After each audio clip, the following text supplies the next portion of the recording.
Hey everyone, and welcome to a brand new video. Tonight we have 2 hours of horror stories. I hope you all enjoy them. If you do, please be sure to drop a like rating. I'll tell you what, if this video can reach 1,000 likes, my next video will be a 10-hour long compilation. Subscribing if you are new is also very much appreciated. We are very, very close to 130,000. I think it'd be fun to see if we could hit it before the end of the year. Anyways, sit back, do whatever it is that you do to relax. Enjoy the stories with no mid-roll ads, except for the one right after this intro. There won't be any more ads after that one. And as always, I hope you all have a great night.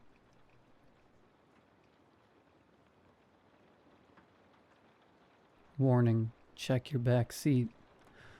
I wasn't worried about the message when it first popped up. It's one of those things they put in these days to make sure no one leaves a child in a hot car, I guess.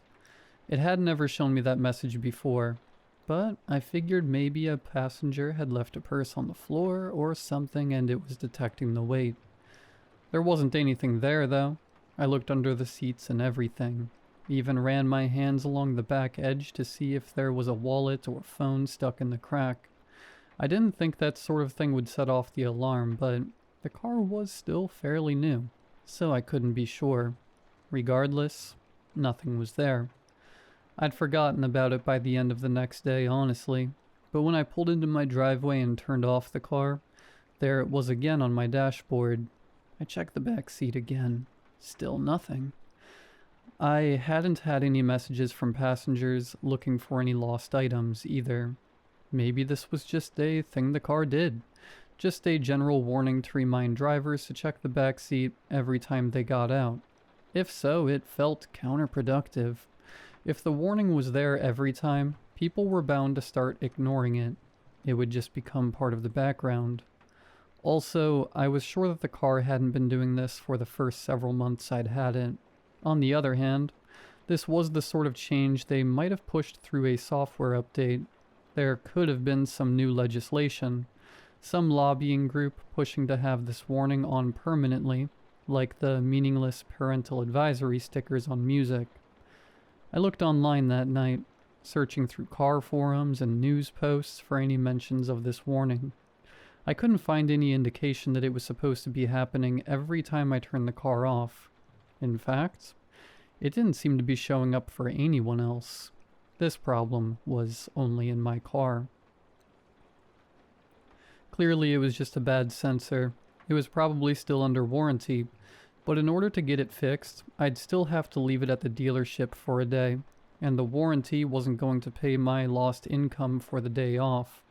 I told myself I could just ignore it. It was just a single line of text. I'd stop noticing it in no time. I was wrong. Every time I turned the car off, that message glared at me like a dire omen. I found myself obsessively checking the back seats every time I got out, even though I knew I'd find nothing. I vacuumed the car until not so much as a crumb remained. I checked the seatbelt latches. Everything was perfect, but the warning still appeared. I tried ignoring it. I averted my eyes when I turned the car off, but I could feel it glowing from the deactivated dash. See the phantom words printed across the darkness of my eyelids. I walked away from the car without looking in the back, telling myself that it was a waste of time and there was nothing to find. I knew I was right, of course, but I found myself wide awake at 3 in the morning, staring at the ceiling and thinking, what if? I ended up kneeling in the street, in my pajamas, with my phone flashlight on, looking under the seats for something I knew wouldn't be there. The back seat was as empty as always. The warning haunted me constantly. I only saw it when I stopped the car, but I knew it was always coming. I began to watch the back seat constantly, eyes flicking to the rearview mirror, more than was safe or reasonable. My passengers noticed. My rating began to dip, with notes making concerns about attentiveness to the road. My tips suffered as well. Finally, I bit the bullet and took the car in to get the sensor fixed. The warning mocked me as I parked in the lot, daring me to go inside without looking. I wanted to. I knew there was nothing there, but if I claimed there was a sensor issue, and they found a bag or a box or some other physical object sitting back there, I'd look like I was too dumb to have just checked the back seats. I knew I had checked it. I had checked it 1,000 times, but I looked once more just to be sure. I explained my problem to the man at the counter.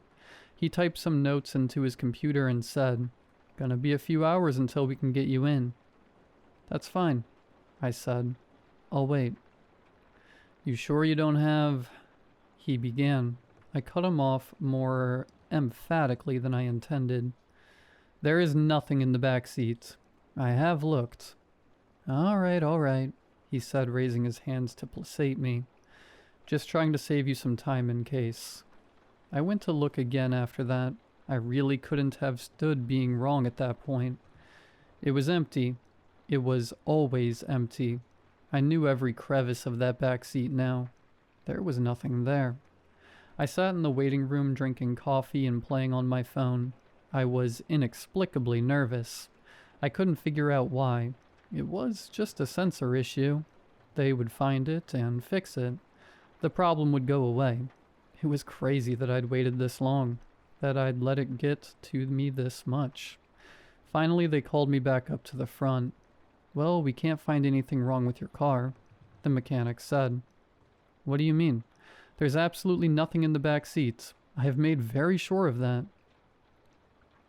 "Back seat's clean as a whistle, sure, but we can't get that warning to turn on either.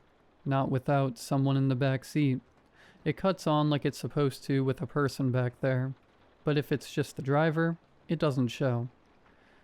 My expression must have been somewhere between disbelief and rage. The mechanic took a step back. "Look, I'll come show you." I calmed myself and followed him out to the garage.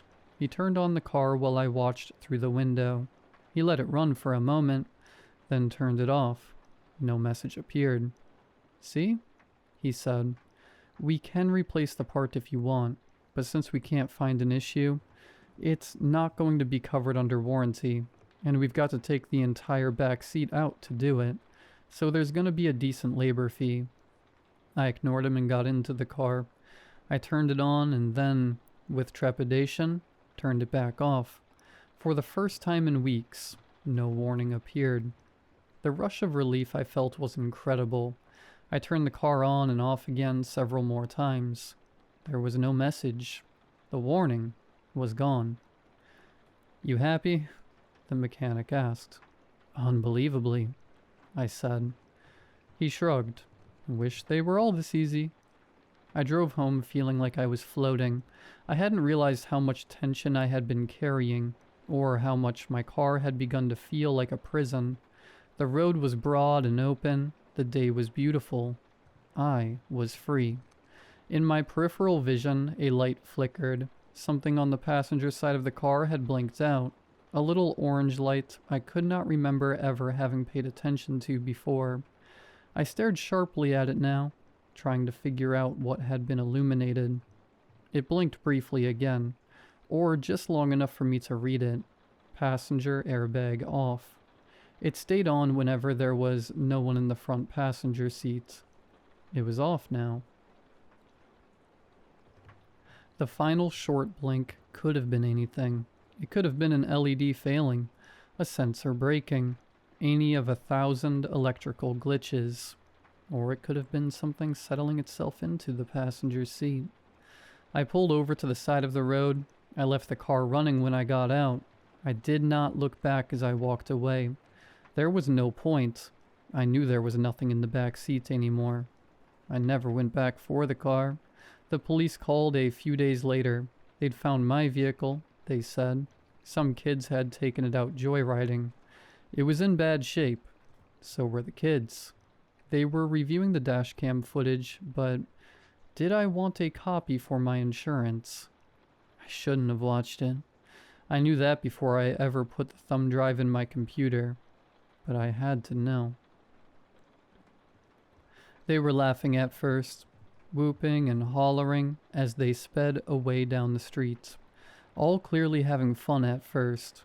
Pretty soon, though, One of them starts cautioning the driver to slow down. The panic starts then, screaming that the pedals don't work, the wheels won't turn, the doors won't open. All the while, the speed on the display is creeping higher and higher. It ends as you'd expect. I'm sure there'll be questions about why I left my car with the keys in it, whether I knew something was wrong. I suppose the clean bill of health I got from the dealership that day will be useful in proving my innocence. I'm not worried about that right now, though. My Ring doorbell is notifying me that there's someone on my front porch. But the camera shows nothing at all.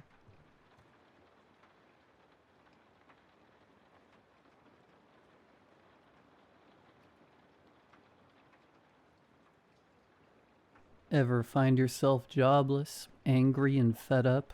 If not, I envy your life. Unfortunately, that's the state I find myself in. Worked at a grocery store for about a decade. Customer decided to get rough with one of the other employees over some baby formula. One punch later, they're getting a couple $100 in gift certificates not to sue, and I'm out the door. I'd say funny how life works, but there's nothing funny about my situation. So here I sit, combing through Reddit for some horror to take my mind off my impending financial doom, watching 80s slasher films when that gets old, and rereading my Stephen King collection, of course. It'd be a good life if I wasn't sneaking ever closer to starvation. One day, though, I get a chat request. I accept it and see a phone number. My first thought is that it's for some kind of ARG. So, wallowing in shame, worry, and boredom, I give it a call. Thank you for calling Project Insomnia. How may I direct your call? An upbeat female voice says. Got sent this number on Reddit, wondering what everything is about. I reply. Good for you. I'll connect your call. The voice replies. After a few minutes of hold music, that's exactly as you'd expect, someone answers. Nathan, glad you decided to call. I've heard you're looking for employment and enjoy horror. Am I correct? A professional-sounding man says. I'm a little weirded out. I'm not the type to use my name. Of course that isn't my name but a stand-in, but I'm sure you all know that. Online much. And I certainly haven't been posting about my financial state. Till this, anyway. But people who run ARGs can get really into the weeds, so I don't think much of it. Right on both accounts. Why? I reply. We have an opportunity for you. 2 weeks of your time, using your skills. $20K. The voice says simply. God, I could use that money in real life, but hey, this will keep my mind off of things while I wait for some answers on resumes. Sign me up, I answer. Nathan, I think you're misunderstanding. We're not running any kind of game. I'm offering you money for your time. The voice sounds mildly annoyed. Really? I'll bite. What's the catch? Is this some kind of MLM pyramid scheme? What's going on? I ask. Details can be given in person. I'll send you a location. We can meet and see if you feel the job is a good fit. I'd request you bring a suitcase in case you feel like taking us up on our offer. There are many other people who have been chosen, and time is a factor, the voice explains. I get some mild BS vibes from his statements, but it's not like I have a full schedule. A couple of days later, I find myself in a small diner a couple towns over, sitting with a man in a plain black suit. He doesn't seem nervous, but there's a vigilance in his eyes, like he's used to watching out for things. Glad to see you've made it. You wouldn't believe how hard it is to get people to believe we're paying 20 grand, the man in front of me says. I would. I'm waiting for the part where you tell me it's split up over a decade and requires a 5K deposit. Before that, could I know who I'm talking to? I ask. You can call me Adrian, and I assure you what I'm offering is real. By the end of this meeting, if you so choose, I'll have the money in your account, is Adrian's reply. There's some silence. A waitress comes over. Anything I can get for you two? The middle-aged lady asks.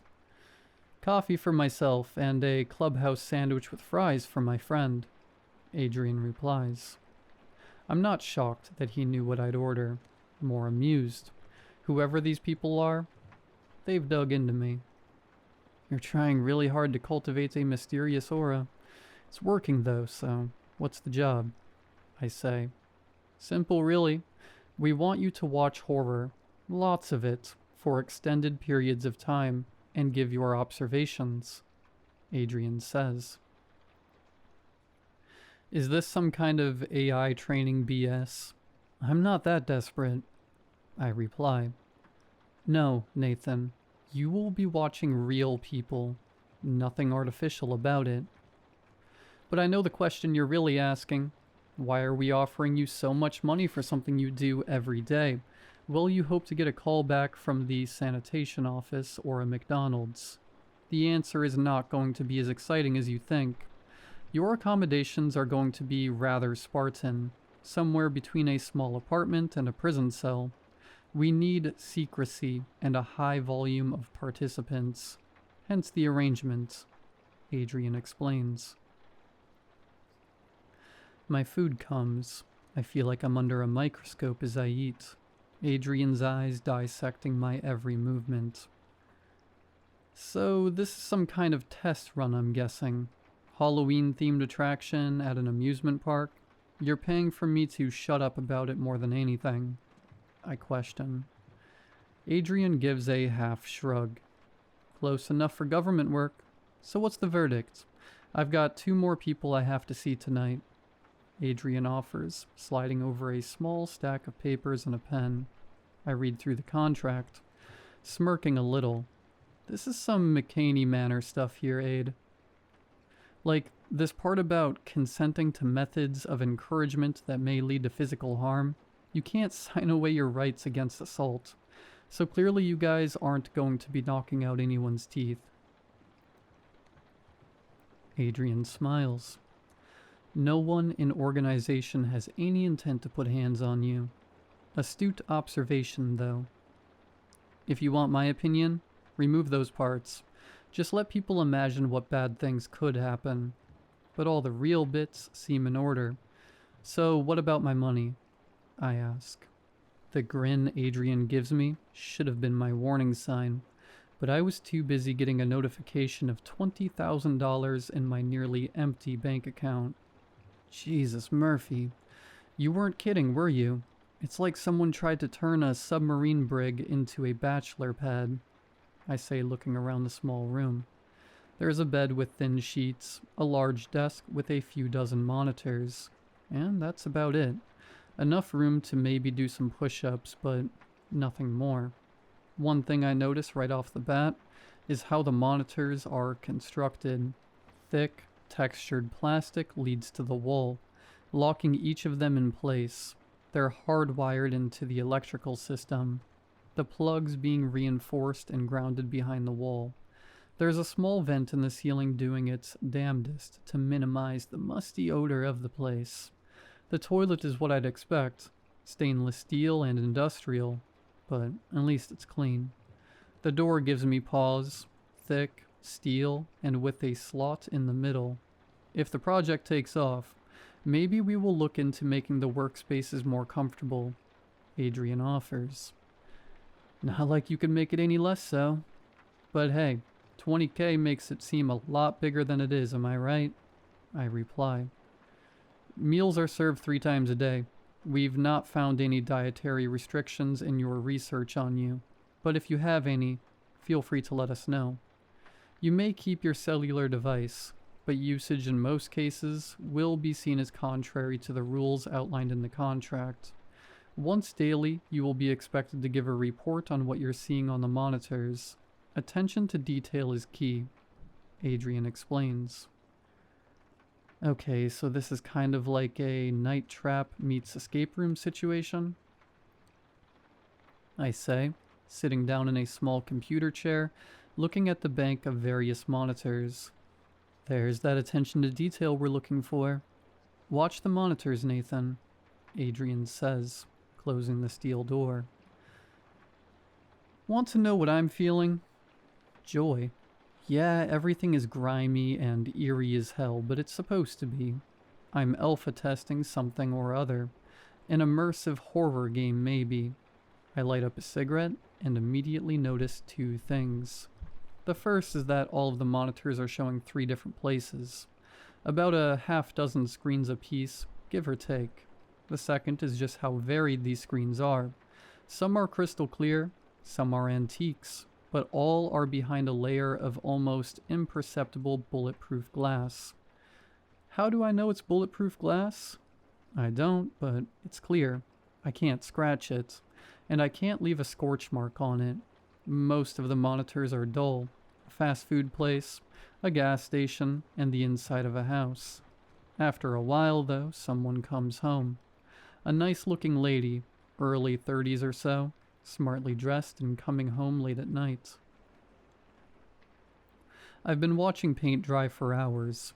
I'm instantly drawn to anything resembling action. What the hell am I doing here?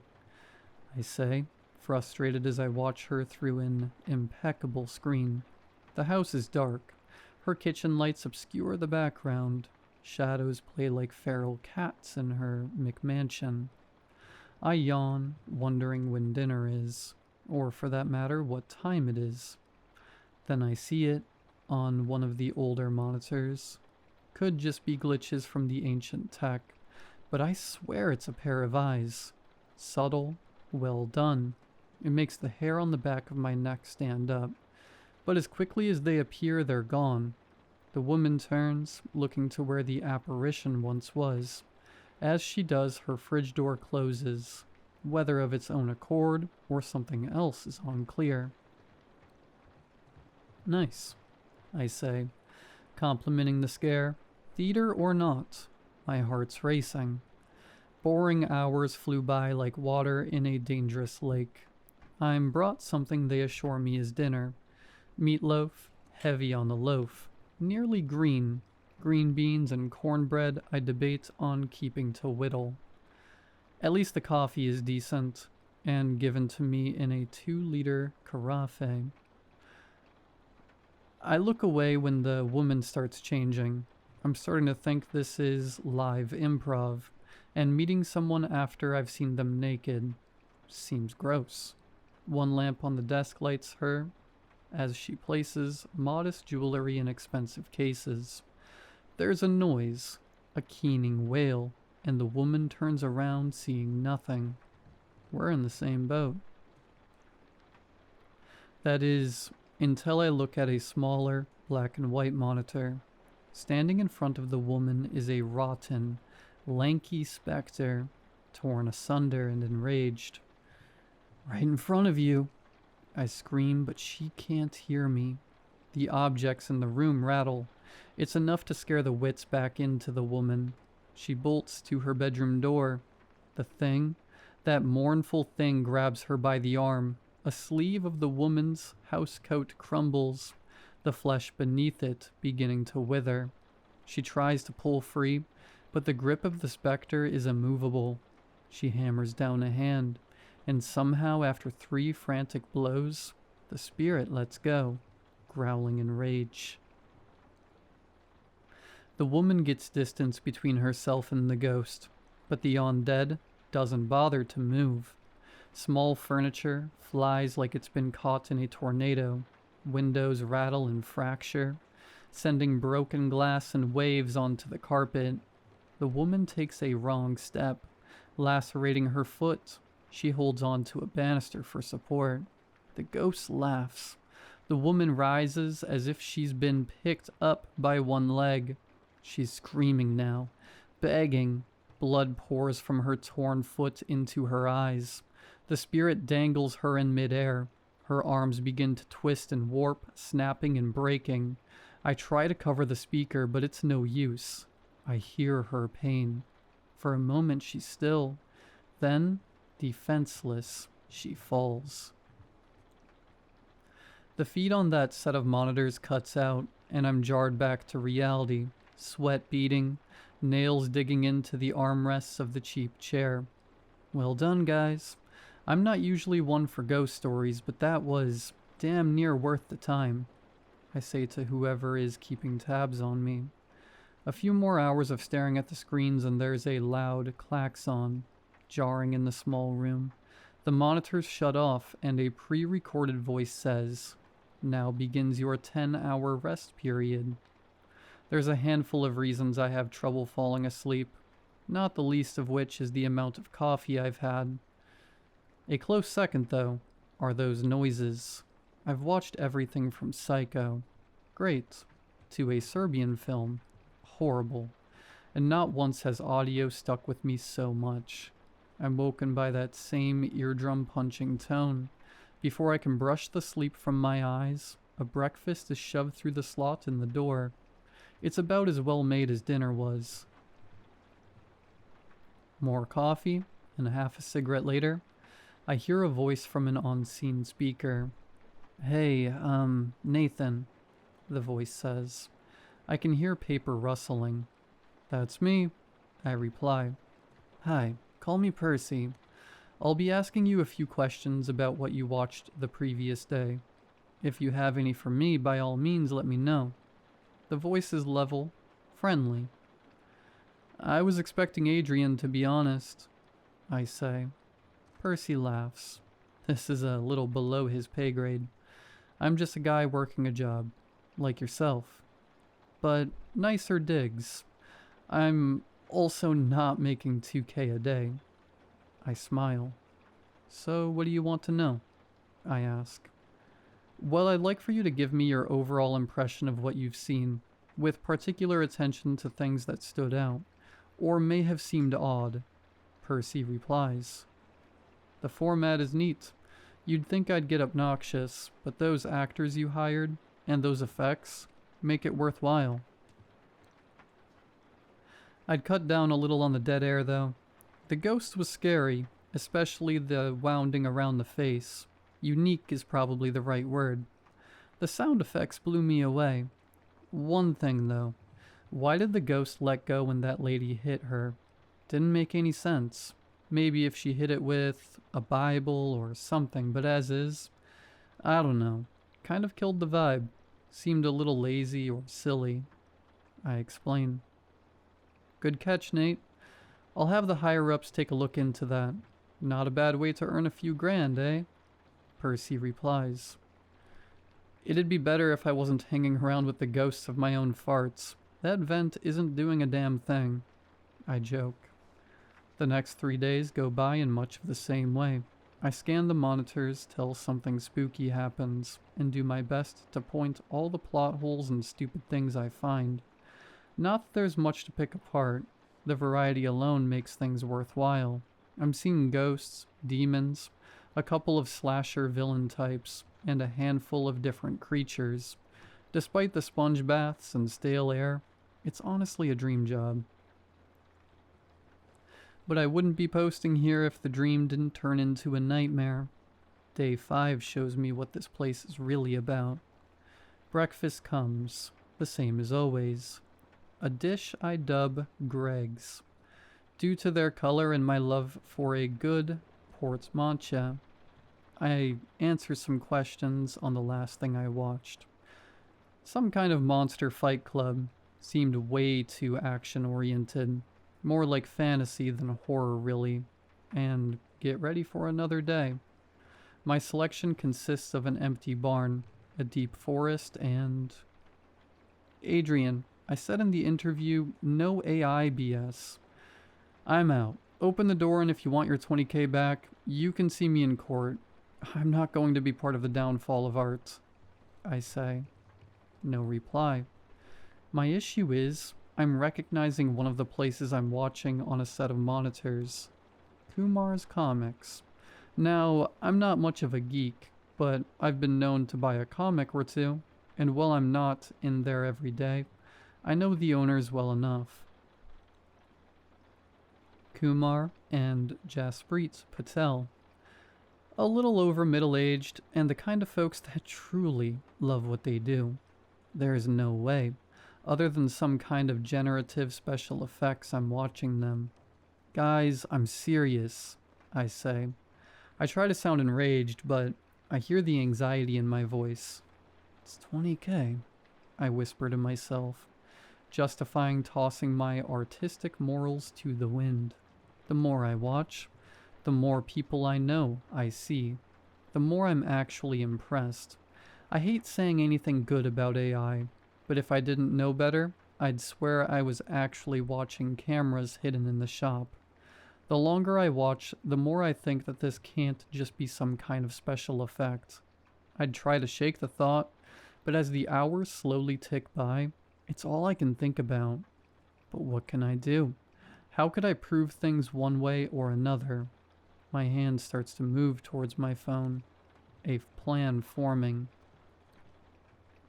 The second I grab it, a loudspeaker, distorted voice hits me like a slap in the face. Nathan, do you know much about firing squads? Adrian says, his voice calm. What? No, why? I stutter. In any firing squad, one man is given a rifle loaded with a blank. None of them know who. The reason why is that certain actions carry a weight, one that's too heavy to carry for most, no matter how noble the intention. It leaves that sliver of doubt that maybe you didn't really do anything. It's how most members of a firing squad sleep at night. If you make that phone call, it's only going to make things harder for you. Cling to that doubt. Cling to it like a life raft, Adrian explains. What are you saying? I ask, panicked. As little as possible for your sake, and I have to remind you, using your device to communicate is against the rules of your contract and will be dealt with. Adrian threatens. I feel like I'm on the edge of a cliff. On one hand, I know this is all just some game. Spooking me out is the point. But on the other, a lot of things aren't adding up. I dial the number, I hear the ring echo through the monitors. My heart drops. I feel sick to my stomach. My phone disconnects. When I look down, I don't even see the "for emergency calls only" prompt. Just a string of strange, illegible characters. I hear Adrian sigh, then the speaker cuts out. A few seconds later, the industrial toilet/sink combination starts spewing water. It goes on for minutes, soaking everything in the room and leaving about 3 inches of standing water. I'm shivering, scared, and I understand how truly screwed I am. Watch the monitors, Nathan. You may not understand, but you're helping to save a life as we know it. Adrian demands. What else can I do? The day slowly trickles by. Every customer, every shadow makes my heart stop. Around 11 p.m., Kumar and Jasprit begin to close down the shop. I think maybe they're safe.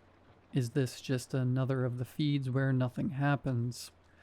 No one likes being proven wrong, myself included. The door wasn't locked. A short, stocky man in a dragging raincoat and beat-up fedora walks in. Sorry, buddy, store's closed. Open up bright and early tomorrow, though, Kumar says. The man ignores him. The stranger's faded plaid coat catches on a set of action figures, knocking them over. Sir, show a little more care, please, Jasprit says. Nicer than necessary. The stranger laughs, mockingly. I catch an angle of his face, pale, rotund, and full of small lesions. They look almost like burns, but as he grins I see it. Each of his teeth are small clusters of wire. Get out! Run! I scream at the screen, but of course they can't hear me. I know what this guy is, or at the very least what he's capable of. I can't just sit here. But what choice do I have? Yesterday, I'd probably said he's the worst thing I've seen. He's not really scary, and his gimmick seems tacky. The thought makes me sick to my stomach. The callousness I viewed people's trauma with. I vomit. The noise it makes in the standing water makes me retch a second time. Okay, Dick Tracy.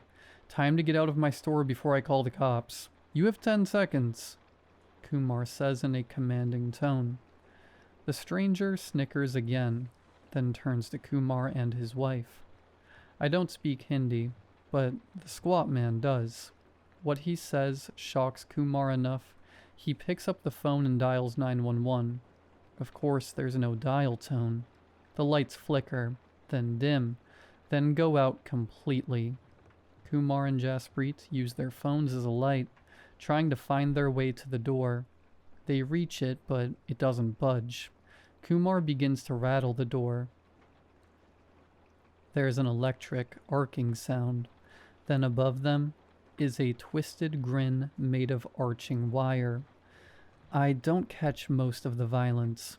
By the time the stranger sinks his teeth into Kumar, they both dropped their phones. The feed cuts out. I feel lightheaded, like nothing is real. But it is. All of it. I just watch people I know get killed by a C-list urban legend. I don't sleep. By the time I hear Percy, I'm staring angrily at a wall. Hey, I've got about 10 seconds to talk. You need to think about this like getting drafted into a world war. It sucks. It's going to change you. But it's for the fate of the world, Percy says, his voice panicked. Why the hell are you doing this? Why are you killing people? I scream. We're not. Every place you're watching is the result of months of research, and even then, it doesn't always pan out. But the higher-ups, they don't mess around. Do your time, get out. Don't let anything get in the way of that, Percy pleads. From then on out, things don't feel interesting or exciting. Knowing what I know, the violence hits home. It messes with my head. The worst are the stupid ones. The kind of things I'd share with my friends for the sole purpose of mocking the writer. Something about a creature or spirit that can be accurately described as cringeworthy. Taking someone's life is shocking and dismal. Then there's the cell itself. After the first day of standing, water spots of mold and veins of mildew start to develop on the walls. A couple of days after that, I've got a cough that won't quit. It's my second concern beyond what I believe is a case of trench foot. Things are miserable. Torture, really. By day 10, it's all I can do to focus on the screens in front of me. I'm running a fever. One of my toes is turning a foul shade of green. That morning's breakfast comes with a familiar-looking stack of papers. I laugh, then cough. I see blood in the phlegm. It's a contract. Another 2 weeks of my life to have the water drained and some antibiotics. Of course, there's another $20K in it for me. But at this point, I'd burn the goddamn money just to get out of here. But truth be told, I don't know if I'm going to last another 4 days without medical attention. And air without spores in it. I sign. Of course I do. It's not like I have a choice. If it was a case of being shot, maybe I'd be brave enough to face the music instead. But the thought of dying slow, infected death in this sodden cell terrifies me.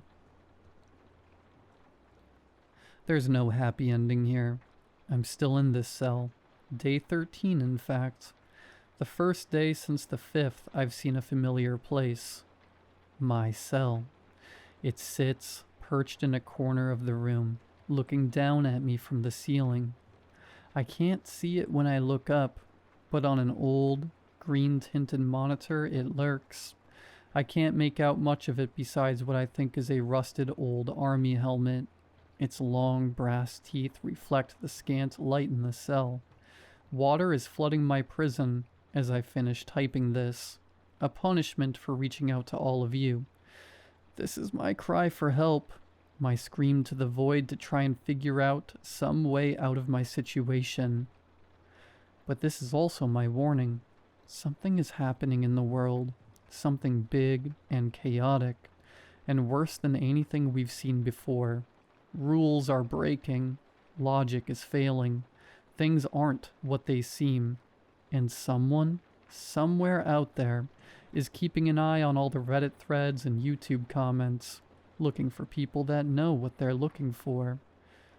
Those of us who live and breathe urban legends and ghost stories. Watch your back, guys. I don't know what else to say.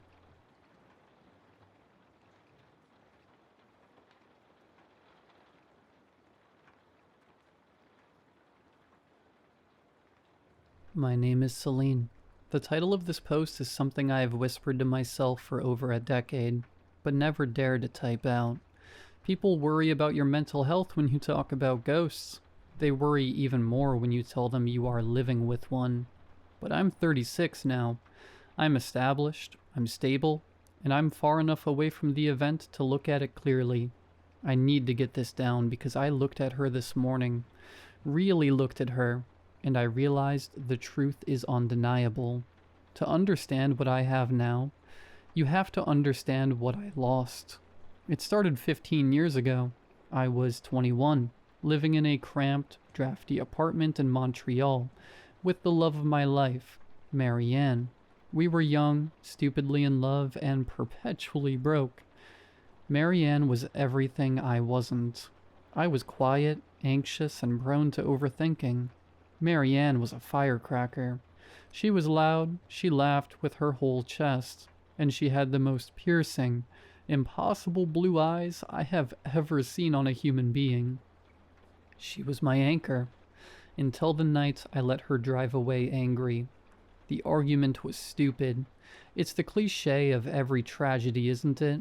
We fought over money. We were short on rent, and she had spent a little extra on concert tickets for my birthday. I should have been grateful. Instead, I yelled. I told her she was irresponsible. I told her she didn't take our future seriously. The last words I said to her were, "Just get out. I can't look at you right now." So she did. She grabbed her keys, her eyes swimming with tears that made that blue look like a stormy ocean, and she slammed the door. 2 hours later, the police were knocking. Black ice on the hallway. She had lost control of our beat-up Honda and went over the guardrail. She died on impact. The weeks following the funeral are a blur of gray. I don't remember eating. I don't remember sleeping, really. I just remember laying in our bed, staring at the empty spot beside me, smelling the fading scent of her vanilla shampoo on the pillowcase. The guilt was a physical weight.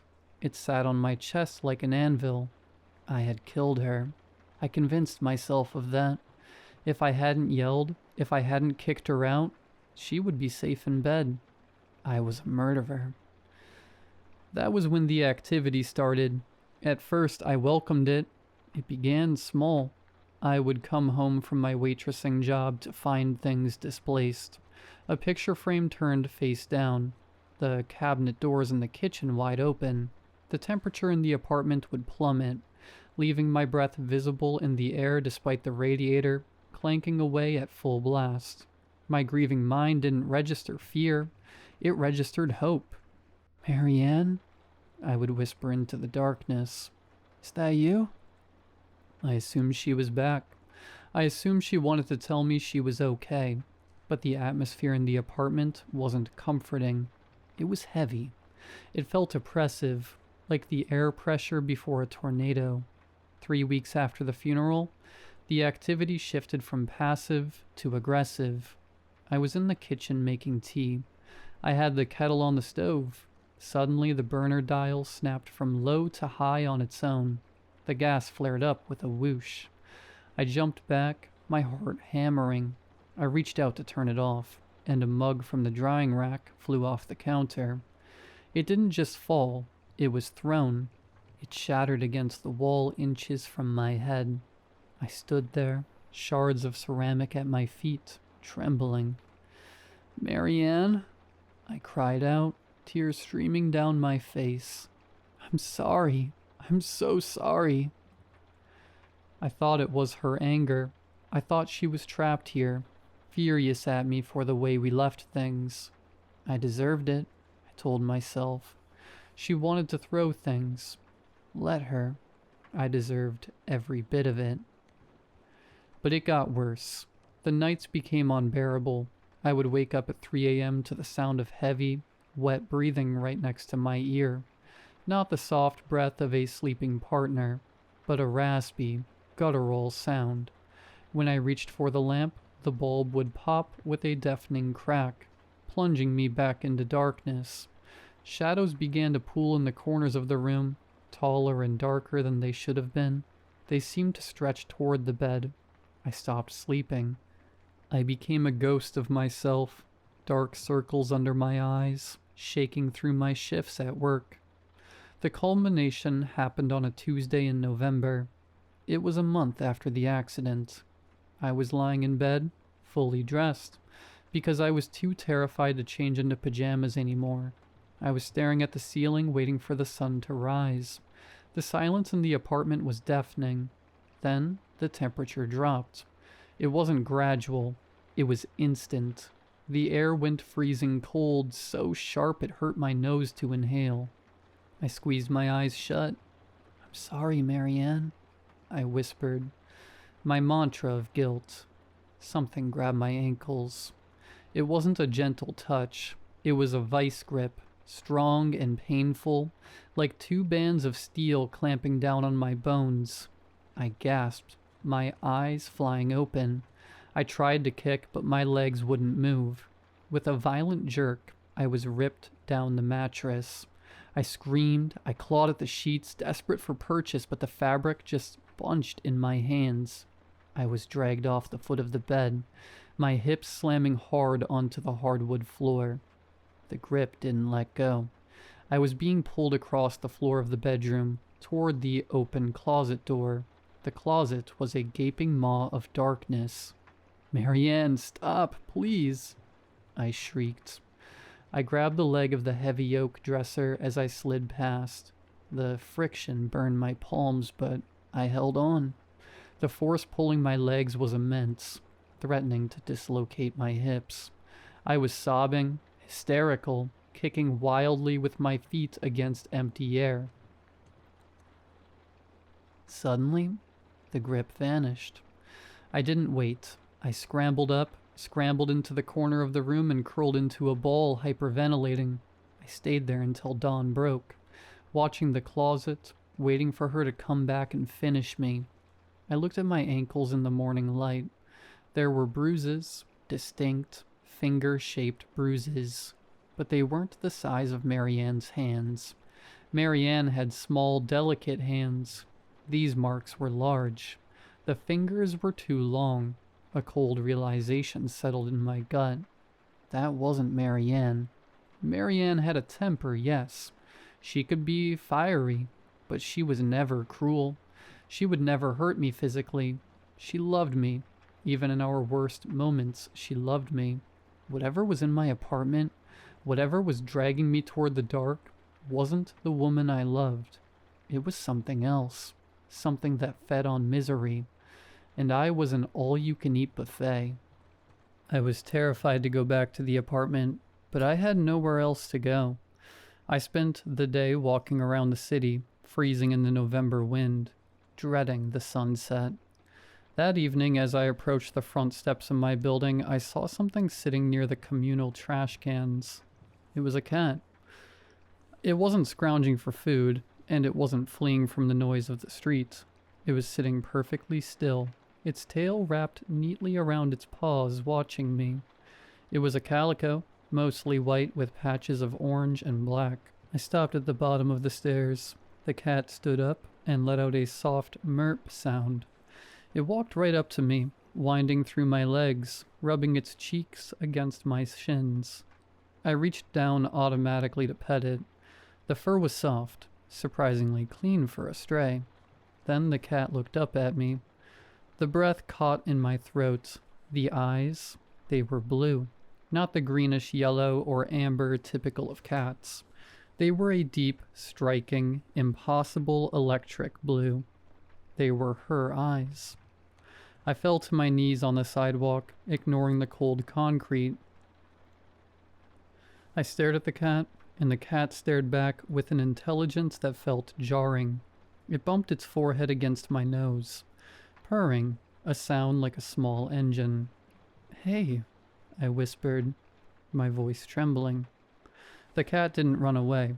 When I stood up and unlocked the front door of the building, the cat trotted inside ahead of me, as if it owned the place. I hesitated, then followed. It climbed the 3 flights of stairs to my apartment door and sat there, waiting for me to turn the key. I opened the door. Usually the dread would hit me the moment I crossed the threshold. The heavy, malicious atmosphere. The cat walked in first. It strutted into the center of the living room, sat down and let out a long, low hiss. It wasn't hissing at me.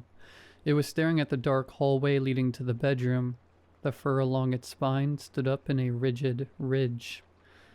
I stood by the door paralyzed. The cat held its ground. It let out a growl that sounded too deep for its small body. Then it strode forward, into the hallway, into the bedroom. I heard a thump like something heavy falling, and then silence. The cat came trotting back out a moment later, its tail held high, looking relaxed. It walked over to the couch, Marianne's favorite spot, jumped up, curled into a ball, and went to sleep. For the first time in a month, the apartment felt empty, but in a good way. The heavy pressure was gone. I didn't kick the cat out. I named her Marianne. It felt sacrilegious to anyone else, I'm sure, but it felt like the only option to me. Things changed after Marianne the cat moved in. The supernatural activity didn't stop immediately, but it changed. It felt like a war being waged, but I was no longer the soldier. I was the civilian being protected. One night, I was watching TV. The air grew cold again. The familiar scent of ozone and rot began to creep in. I tensed up, clutching a pillow.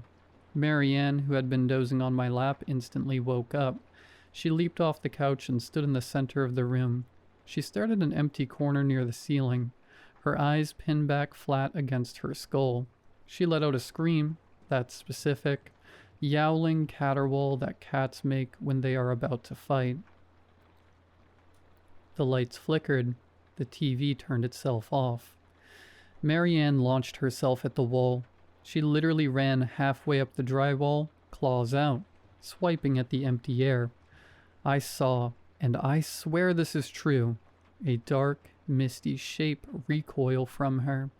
She landed on her feet and hissed again, spitting, her blue eyes blazing. The cold air dissipated instantly. The TV flickered back on. Marianne sat down, licked her paw, and looked at me as if to say, "It's handled." This happened a few more times over the next month. Whatever that thing was, whatever dark parasite had latched onto my grief, it was trying to come back, and every time, Marianne was there. She was a sentinel. She slept on the pillow next to my head every single night. If I shifted in a nightmare, she would place a paw on my cheek, grounding me. I started to notice things about her behavior, things that made the hair stand on my arms. My human girlfriend Marianne had a very specific hate for olives. If a pizza came with olives, she would pick them off with surgical precision and stack them in a pyramid on a napkin. One night, I ordered a supreme pizza. I was eating at the coffee table. The cat jumped up. She sniffed a slice. She delicately used her claw to hook an olive, fling it off the pizza onto the table, and then nudged it away with her nose. She did this to every olive on the slice before trying to steal a piece of the pepperoni. I just stared at her. "Really?" I asked. She blinked slowly. Marianne the human also had a habit of tapping her fingers when she was impatient. The cat, when waiting for me to fill the food bowl, would tap her left paw rhythmically against the floor tiles. Tap, tap, tap. She didn't like cat toys. I bought feathers, laser pointers, fake mice. She looked at them with disdain, but she loved watching reality TV. She would sit on the back of the couch, eyes glued to the screen, head moving back and forth as the people argued. Human Marianne used to say it was her trashy, guilty pleasure. Slowly, the fear in my life evaporated. The dark entity gave up. It couldn't get past the guard dog, or rather, the guard cat. By the time spring arrived, the apartment was just an apartment again, but I was never alone. I talked to her. I know that's what crazy cat ladies do, but this was different. I told her about my day. I told her I was sorry about the fight. I told her I loved her. Whenever I apologized for the accident, for the argument, she would butt her head against my mouth to silence me. She would purr so loudly it rattled her ribs. It was forgiveness. I knew it. Life went on. I moved out of that apartment 2 years later. Marianne came with me, obviously. I went back to school. I got a degree. I started a career in graphic design. I dated a few people, though it never really worked out. It's hard to bring someone home when you feel like your dead ex is judging them from the top of the cat tree. And that brings us to today. I was sitting on my porch this morning drinking coffee. Marianne was sunning herself on the railing. I realized the date, October 14th. It has been exactly 15 years since the accident. It has been 15 years minus 3 weeks since I found the cat. I looked at her. 15 years is a long time for a cat. A cat at 15 is usually slowing down. They have gray hairs around their muzzle. Their eyes get cloudy with cataracts. They sleep 20 hours a day. They have trouble jumping onto high surfaces. Marianne looks exactly the same as the day I found her. I mean exactly. Her fur is pristine, silky, and vibrant. There is not a single white hair on her black and orange patches. Her eyes are that same crystal, piercing electric blue, clear as the summer sky. She jumped from the porch railing to the roof of the garage this morning, a 6-foot vertical leap, to chase a squirrel. She moves with the agility of a kitten. She eats with the appetite of a lion. I took her to the vet last week for a checkup. The vet, a new guy, looked at her chart. Born roughly 15 years ago? He asked, raising an eyebrow. Yes, I said. I found her then. He examined her. He checked her teeth, her heart, her joints. He looked perplexed. He took an x-ray just to check for arthritis. This is bizarre, he told me, showing me the scan. Her bone density, her teeth. If you didn't tell me she was 15, I'd say this cat is maybe 2 years old, maximum. There's zero sign of aging. Absolutely none. I nodded. I wasn't surprised. I came home and looked at old photos. I found a picture of human Marianne from her 20th birthday. She's laughing, looking at the camera. The look in her eyes is defiance and joy mixed together. Then I looked at the cat, sitting on my desk, watching me write this. I don't think she's a cat. I mean, she is a cat biologically, I suppose. But the spirit inside, the thing looking out through those blue eyes, the entity that attacked me 15 years ago wanted to hurt me. It was drawn to my guilt, but Marianne, she fought it off. She came back. She found a vessel that would let her stay. I've read about this kind of thing. Reincarnation, possession, spiritual attachment. Usually spirits move on. They fade, or if they stay in an animal, the animal eventually ages and dies. But she isn't aging. She isn't leaving. I stroked her head a few minutes ago, running my thumb over her ears. I whispered, "You're not going anywhere, are you?" She let out a short, sharp meow. It sounded like no. She bit my thumb gently, another thing human Marianne used to do when she was being playful, and began to lick my hand with her sandpaper tongue. I'm not scared. I should be, probably. It defies every law of nature. I'm living with a creature that is effectively immortal, inhabited by my dead girlfriend who refuses to cross over because she thinks I can't handle myself alone. And the honest truth? She's probably right. She's looking at me right now. She wants me to stop typing. She's tapping her left paw on the desk. Tap, tap, tap. I guess I better go. She hates to be ignored.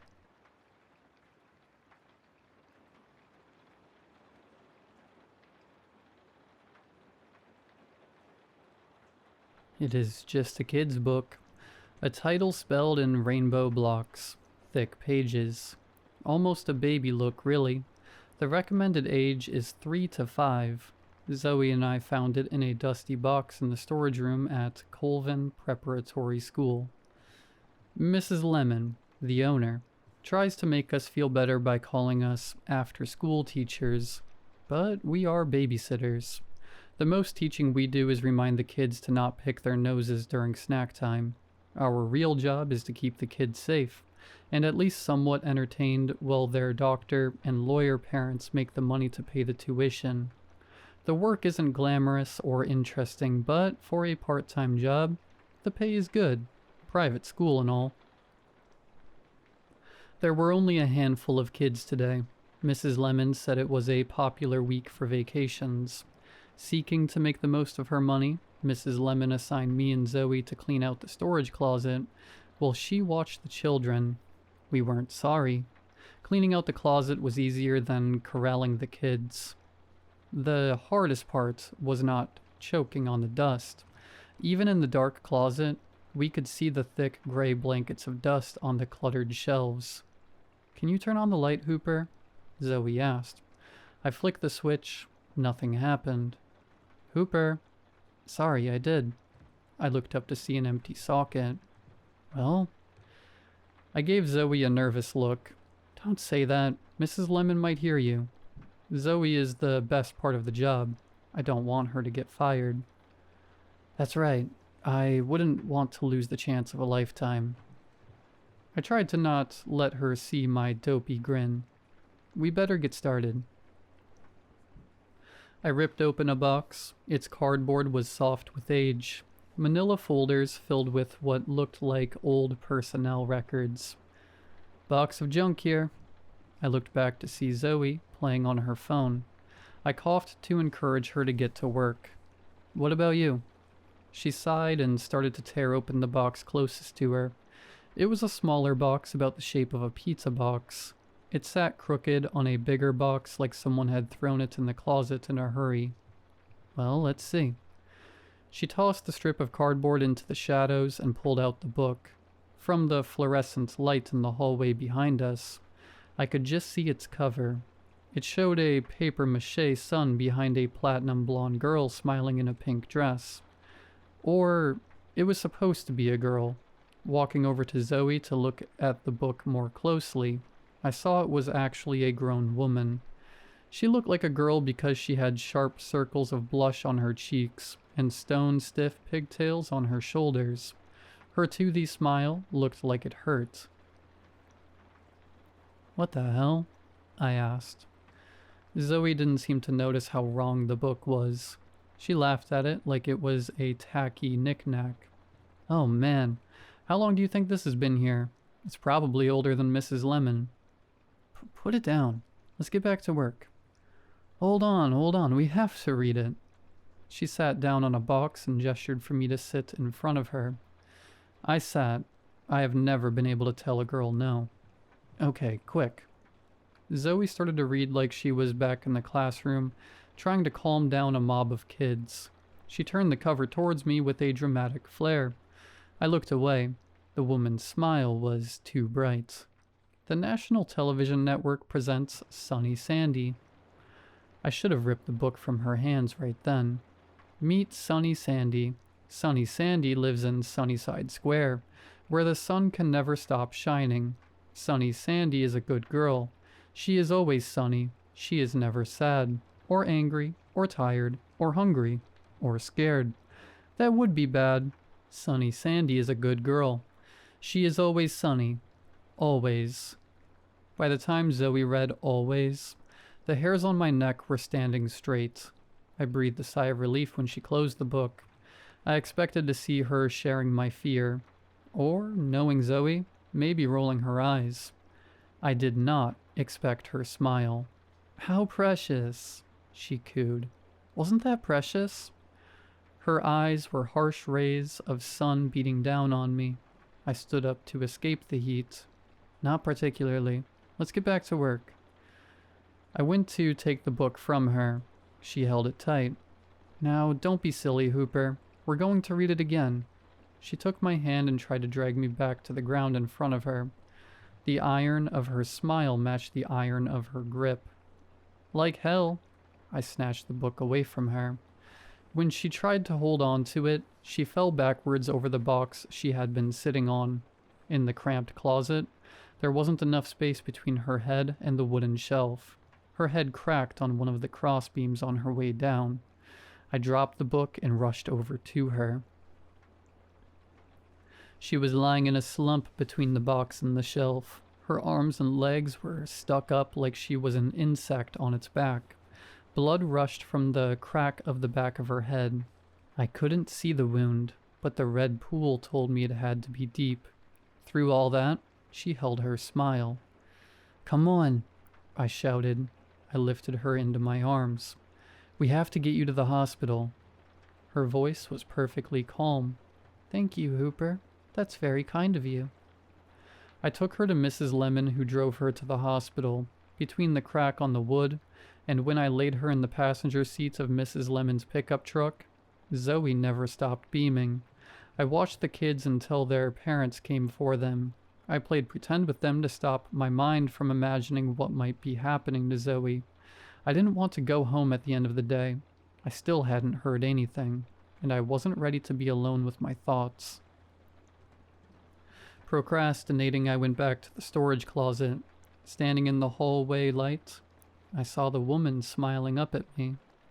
I thought back to what Zoe had said. We're going to read it again. This book had broken my friend, but how? It was just a kid's book. I opened it. The first few pages were as boring as any other kid's book from the 90s. Pictures of the woman walking through a cartoon town square, then down a brick main street. Then they turned wrong. On the page with the words, "She is never sad," the woman stood over a striped cat with a collar that said, "Mr. Tiger." The cat was dead. Another picture showed her sitting in a country church pew, beside a woman dressed in black. In another, she sat in a closet smaller than the storage closet around me. It looked like she had not bathed or been outside in days. On the last page, the one with the words, "She is always sunny, always," the woman was lying in a coffin. She still wore pigtails in her hair, and she still smiled, the same smile I had seen on Zoe's bloody face. I feel like Sunny Sandy is inside me now. She's watching me to see if I behave. I'm not sure how long she'll let me write freely, so I wanted to post this here where I know people will see it. I wish I was fighting back tears, or a scream, but if you were looking at me, you'd think I was reading a love letter from Zoe. I look peaceful. I am scared, very scared. Happy Hooper is a good boy. He is always happy. Always.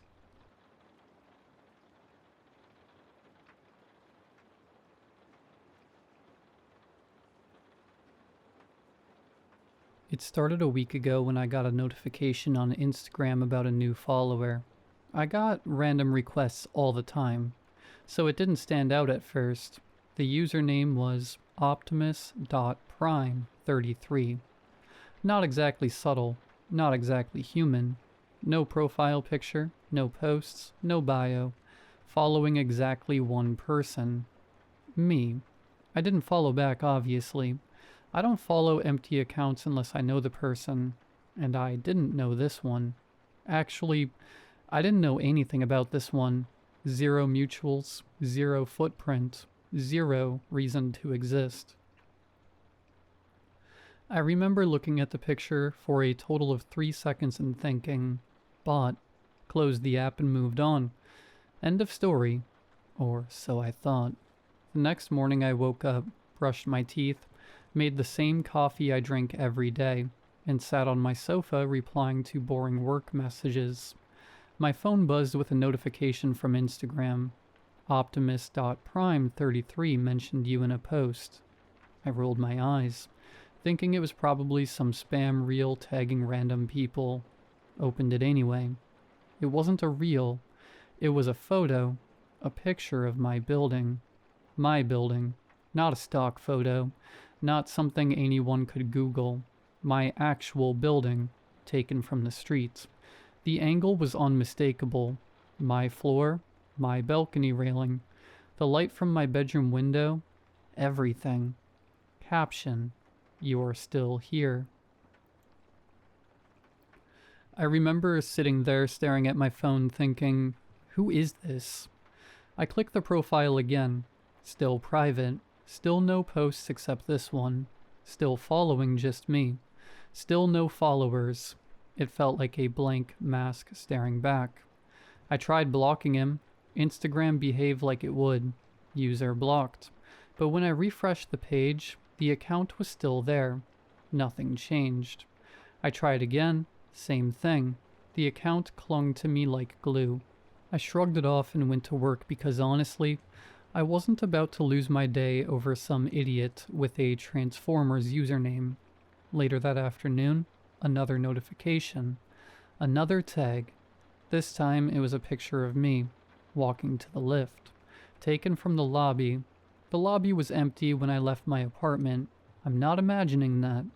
I didn't see anyone standing near the stairs or pretending to scroll by the wall. It was dead quiet, but the photo was taken from the corner, the exact opposite corner from where I was walking. The caption said, "You don't notice anything." That pissed me off more than it scared me. I commented under the post, "Who are you?" He replied instantly. Not a second of delay. Just a smiley face. I felt the hair on my arms rise. I don't know why that stupid smiley hit so hard, but it did. Something about the way he responded so fast. Like he was waiting for me to ask. I clicked unfollow out of pure irritation. All his posts vanished instantly. Like his profile wiped itself clean the moment I cut the link. When I followed again to check, he accepted immediately. No delay. Almost like he had been staring at his screen waiting for me to click the button. 2 days later, I woke up early from work. Earlier than usual because I had a meeting I didn't want to be late for, and I found another tag. A screenshot. My old Facebook profile. Like ancient old. Photos from college, cringe moments I'd forgotten I posted. People I don't even speak to anymore. He scraped something from an era of my life I barely remember and posted it like some kind of digital trophy. Caption, always liked this one. Liked what? The picture? Me? The life I had back then? I didn't know, and honestly, I didn't want to think about it. I started to get uneasy. Not terrified yet, just annoyed and unsettled. Like when you know a mosquito is in your room but you can't find it. Yesterday it escalated. I left work, walked toward my bike parked near the gate like always, and my phone buzzed. Another tag. A picture of my bike, same angle I see it from when I walk up to it, taken moments before I got there. I scanned the area thinking maybe some idiot from the office was messing with me, but nobody was standing around. Nobody was hiding behind cars or pillars. It was just empty. Caption, you really don't know me. Yeah, I don't. And that was the problem. Last night I sat on my couch for 2 straight hours scrolling through my memories trying to place him. School? No. College? No. Office? Definitely not. A friend of a friend? Nothing. A random neighbor? No. Someone I pissed off years ago? No idea. There was nothing. No connection, no shared history, no reason this guy should know anything about me. This morning, things got real. About 40 minutes ago, he posted a picture of my doorbell. My nameplate, up close, clear as daylight. He had stood right there. Caption, back home soon?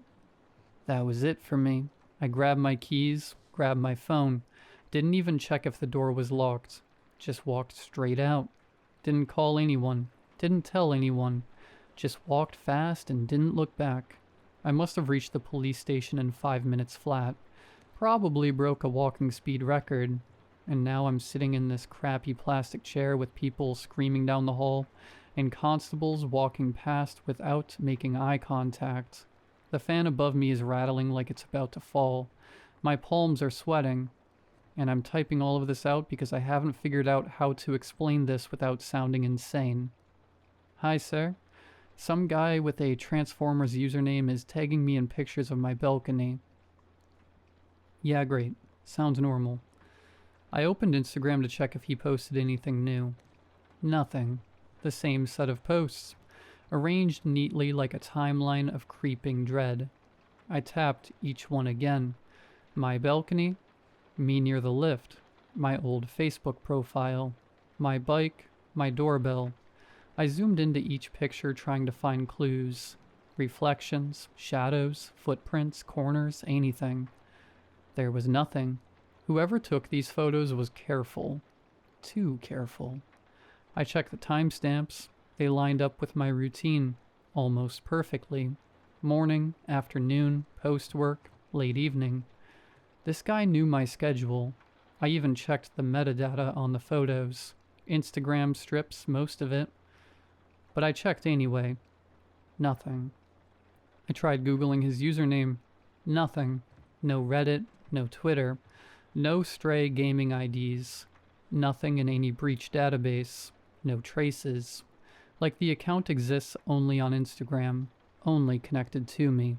I even tried messaging him. Tell me who you are. No reply. I was halfway through typing a second message when I realized I was being stupid and stopped before giving him more attention.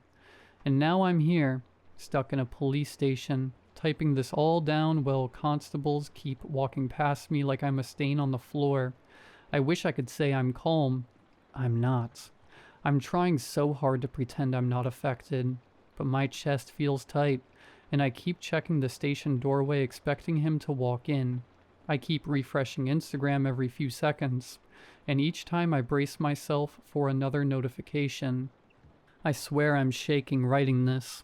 All of this feels unreal and too real at the same time.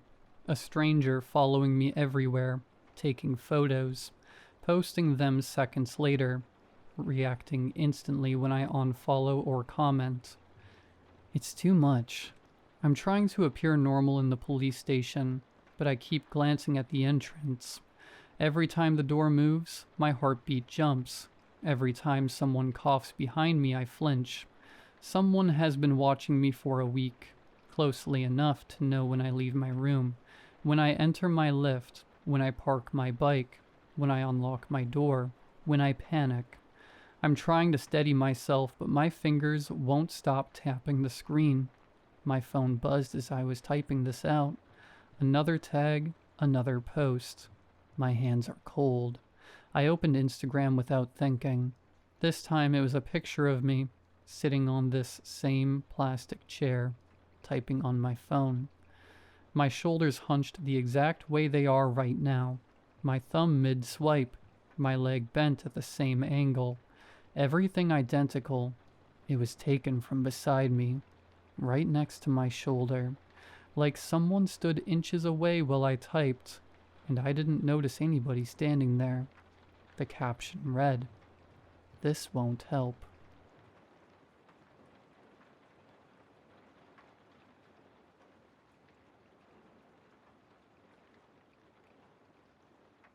I was 9 when Dad began to crawl.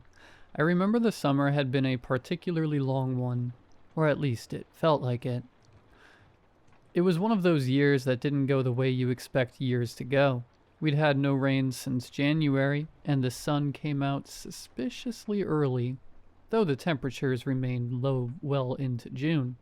and it seemed to get dark far earlier than it should have on account of the fogs that would roll in each afternoon to snuff the sunlight. I remember the unseasonable weather was the only topic of conversation among everyone in our town.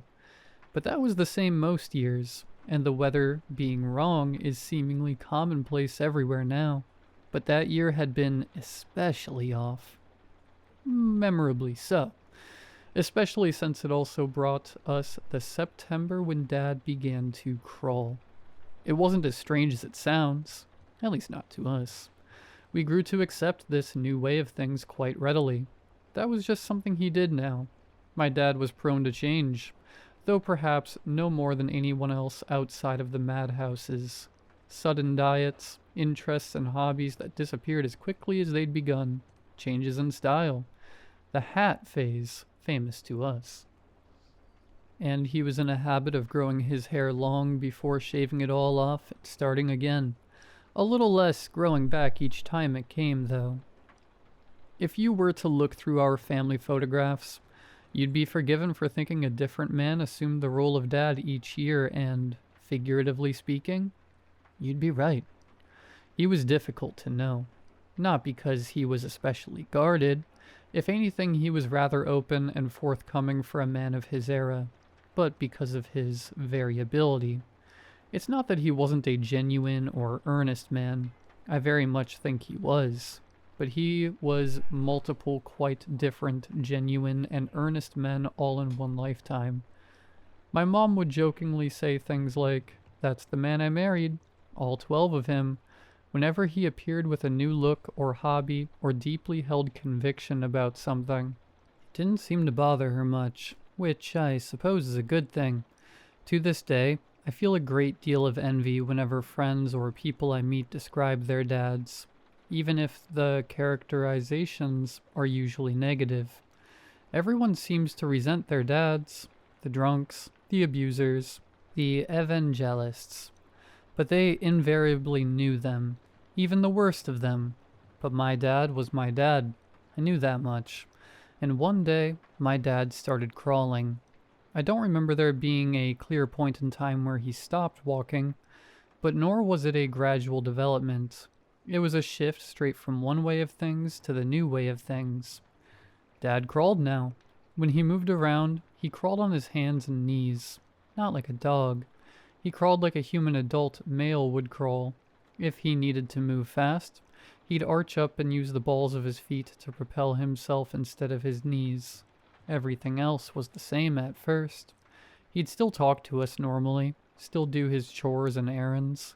Although where once he might have been able to reach a high-up cabinet, for instance, he would now climb his way up to it if he could, and as far as any of us could tell, he still loved us just the same, and we loved him too.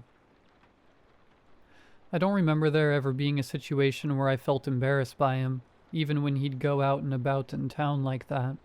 I was getting to the age I was beginning to be embarrassed by a lot of things, and I'd even started having my mom drop me off around the corner from school so nobody would see us together. For no good reason at all. My mom was a perfectly normal-looking woman who dressed normally, behaved normally, and drove a normal car. It's just that sort of age where you resist being judged on what your parents are like. What, as even young kids suspect, you'll inevitably become.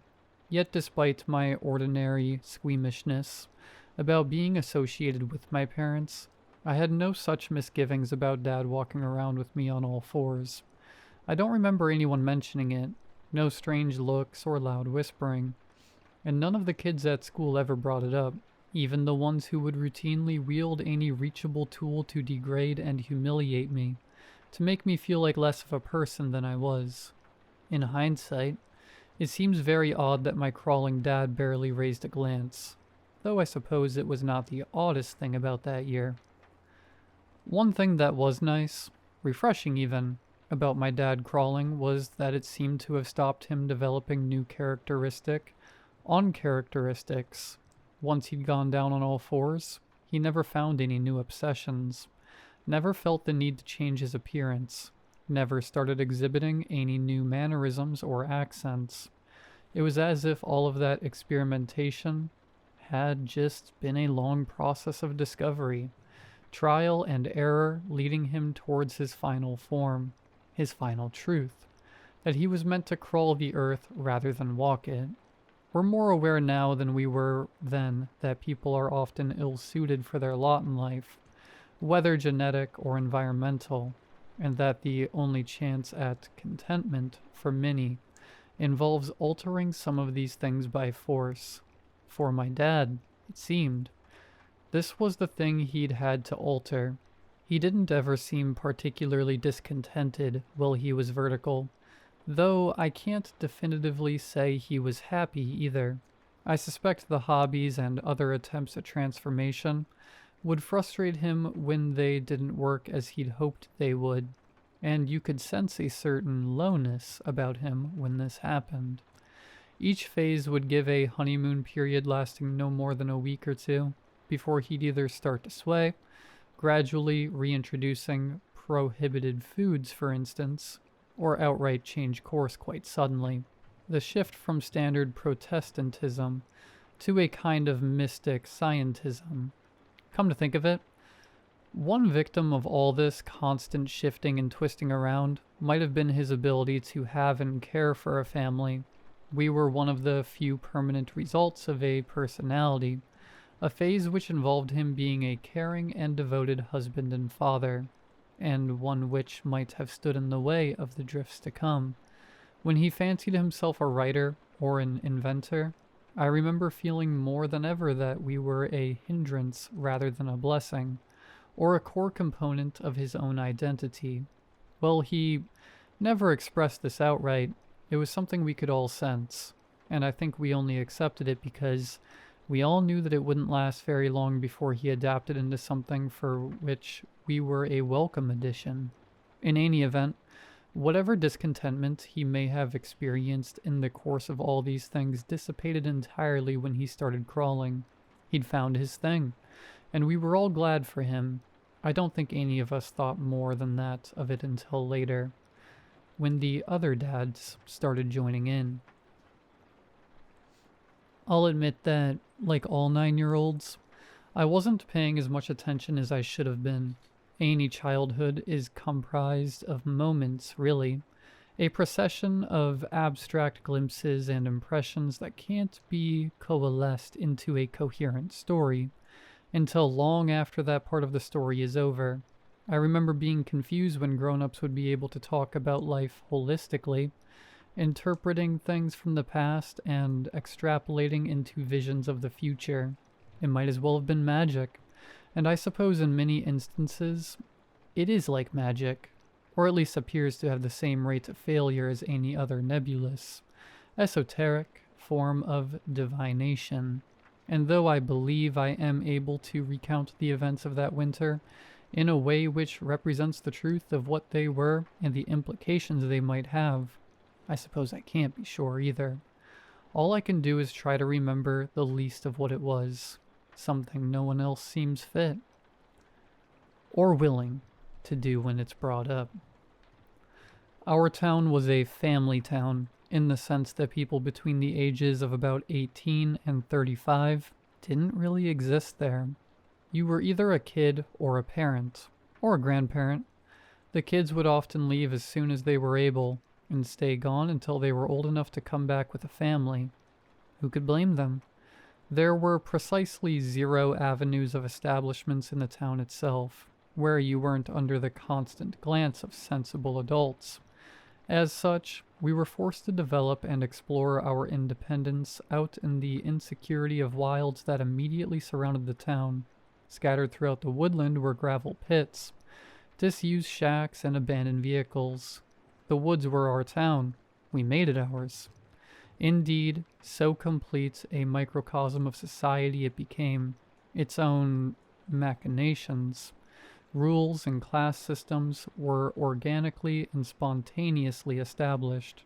Certain landmarks held functions, and there were areas which were de facto off limits to those in the wrong circles. You knew, for instance, never to hang around the burned-out camper van if you weren't one of the Delaney brothers' crew. for kids my age. Anywhere north of the mile-long creek, which ran through the densest part of the forest, and whose water was discovered to be the source of the unusual prevalence of ocular cancer in the town's children, was unfriendly territory. That was the area in which the activity of older kids would transpire: drugs, revenge, and nascent, fumbling sex acts. I say this simply to emphasize that there were essentially two towns: the town proper, where all the grown-ups lived their grown-up lives, and then the town outer, where all the kids went to grow up. Any man, any full-grown adult male in the town was a dad to at least one of the kids there, with minimal, insignificant exceptions. No need to expound upon the one childless man who briefly occupied the role of town librarian, or the childless male couple who lived together in the nice part of town. Neither were there long enough for it to matter, and your guess as to why they left is probably the correct one. Some dads occupied the sorts of roles you would expect of men in that sort of time in that sort of town: mechanics, locksmiths, store managers. But most of them worked at the factory a couple of miles away. The factory, known only and always as the factory, was our town's industry. It was credited with seeing us through several recessions and economic upheavals, relatively unscathed, and, as mentioned, with contaminating the creek that caused the unusual prevalence of ocular cancer in the town's children. In town, the factory was treated as unmoving and essential, a thing as the air itself, even less prone to variance in fact. It sat just elevated enough that its lone gray turret could be seen from virtually any vantage point within the town or its surroundings. Although myself, and presumably most of the non-dad townsfolk, had never actually seen the entire building up close. It was sufficient to know that it was simply there, and it was there that most of the dads would go to work. I don't know what the factory was for, nor do I really know what my dad did there. From any discussion, form, or pay stub, the most I can discern is that he was a worker there. I never bothered to ask for any more detail than that, and he never offered any unbidden, like some dads might do. To him, it seemed, his job was just a minor inconvenience, a tedious and unimportant necessity to facilitate his true passions, whatever they may have been that week. But he never complained about it, and he never missed a day, even after he'd gone horizontal. As I said, my dad was the same dad he always was. If anything, he became even more the same once he'd started crawling. There was nothing else to him, nothing new for us to acclimate to. He just crawled around, went to work, played with us kids, and crawled into bed with his wife at the end of it. Only one time do I remember it occurring to me that there might be something wrong with this. At that age, and for as long as I can remember before it, I always slept with my bedroom door open looking out onto the landing. I don't know if there was any particular reason for it, but I couldn't have it any other way. And if one of my parents closed the door after putting me to bed, I would always rush up to open it again.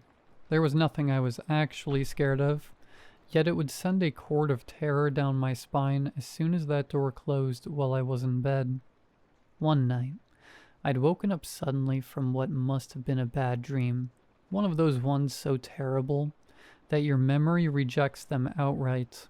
If you're just left with the dread sensation that you had experienced a horror in sleep, and it might have followed you back out.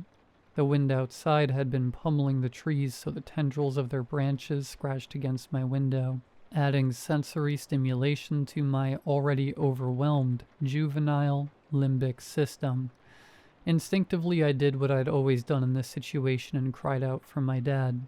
I'm unsure why he was always my first choice to comfort me when I was frightened. On balance, I'd say I was definitely closer to my mother who, typically of the women in our town, had been much more present and involved in the key stages of my emotional upbringing, and certainly was my first port of call in any other emotional or physical state. But when it came to being frightened, it had to be Dad. Perhaps it was because I had never seen him frightened by anything himself, and I knew he'd always come. Sure enough, it wasn't long before I heard the clumsy thump of limbs on their bedroom carpet, then the frantic patter of his hands slapping against the hardwood floor as he approached my door. It was then that I got the deep, distinct impression that something was wrong. Deeper than the sensation whatever nightmare I'd had already stirred within me.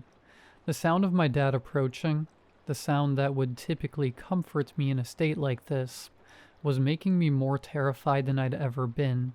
I don't have words to begin explaining how much I utterly dreaded seeing him crawl past the doorway and into my vision. I closed my eyes tight right as the slapping sounds of his palms whacking themselves against the floor came closer and then stopped. Silence now. He must have been outside my room, looking at me. I couldn't bear to open my eyes. I knew it was just Dad. I knew it would be the same Dad I saw every day. I was even used to Dad crawling. It never disturbed me in the slightest, but at that moment, I couldn't imagine anything more horrifying than what I knew I would see in that doorway if I were to open my eyes. He remained silent. I remained silent as well, stifling the sharp, panicked breaths that were trying to burst out of my chest. I wanted nothing more than to hear those same thumps and thwacks of limb upon wood, retreating back to his bedroom. I couldn't explain nor rationalize it to myself. I simply wanted him gone. But still there was silence. For how long, I could not say. Too long. My eyes instinctively wanted to open a little to see what was going on, but I forced them to remain firmly shut. I was locked in, suffused with the most primal, physical fear I'd ever known up to that point, and remained that way until my eyes suddenly sprang open to reveal an empty room and an empty hallway, bathed in the morning light. The impact soon faded as with any nightmare, and I was untroubled when Dad came crawling into the kitchen for breakfast. But to this day I won't sleep with my bedroom door even slightly ajar. By late October, it had become commonplace for the other dads to crawl. As with my own, I remember this being neither sudden nor gradual. I'd first seen one dad crawling down the main street, a thermos clutched in his free hand, and simply thought, not much of it. A couple of days after that, it occurred to me that everyone's dad had been crawling, as if it had always been that way. It was a development, but not one that struck anybody as strange, wrong, or frightening, nor did I credit my dad with having started the trend. Soon after that, Dad became even more horizontal than he had been. He refused to assume any vertical orientation, and would no longer climb upwards onto chairs or into bed. He requested that we serve his plates on the floor at mealtimes. My mom never disclosed much at the time, and she says even less about it now, but I would sometimes be woken by sounds from their bedroom at night. Strange sounds. Not unnatural, but rather too natural. Sounds that I, as a child, could only imagine emanating from deep wilds or abattoirs. Eventually, Dad wouldn't even climb the stairs at night. I'd come down in the early morning to find him in the middle of the living room rug, prone like a sphinx. His eyes wide open, somehow even more open than when he was awake. Then he stopped sleeping entirely. By mid-November, the fog had been descending daily from the woods, became denser and permanent, and it became impossible to see more than 6 feet in front of you. Walking into town was akin to what I'd imagine walking through clouds to be like, with only blurry streetlights and vague shapes and impressions to guide your way. More often than not, the shapes you'd see would be those of crawling beasts, skittering in and out of visibility, their details completely obscured by the deep murk that enshrouded us. Soon enough, the fog had become so heavy and pervasive that it seemed unwise to go out in it, and we all began to stay home. All of us, except the dads, that is. The dads would still leave their homes every morning as usual, on hand and foot, with nobody driving cars around town. It became their sole dominion to crawl. Nobody knew what they were doing and nobody asked. We assumed they weren't going to the factory, which was more than 2 miles away through the woodland. An unthinkable journey to crawl, but it didn't affect us. And I imagine if I'd had the foresightness to ask questions, I would have squarely been told it was none of my business. In fairness, it wasn't any of my business. I would come to know that, whatever business this was, it existed far beyond my remit.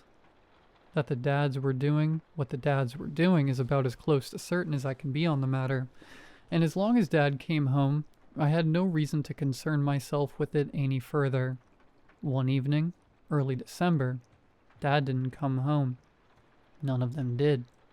They had left their houses that morning as usual, with no outward signifiers that this day would differ from any other, and they never returned.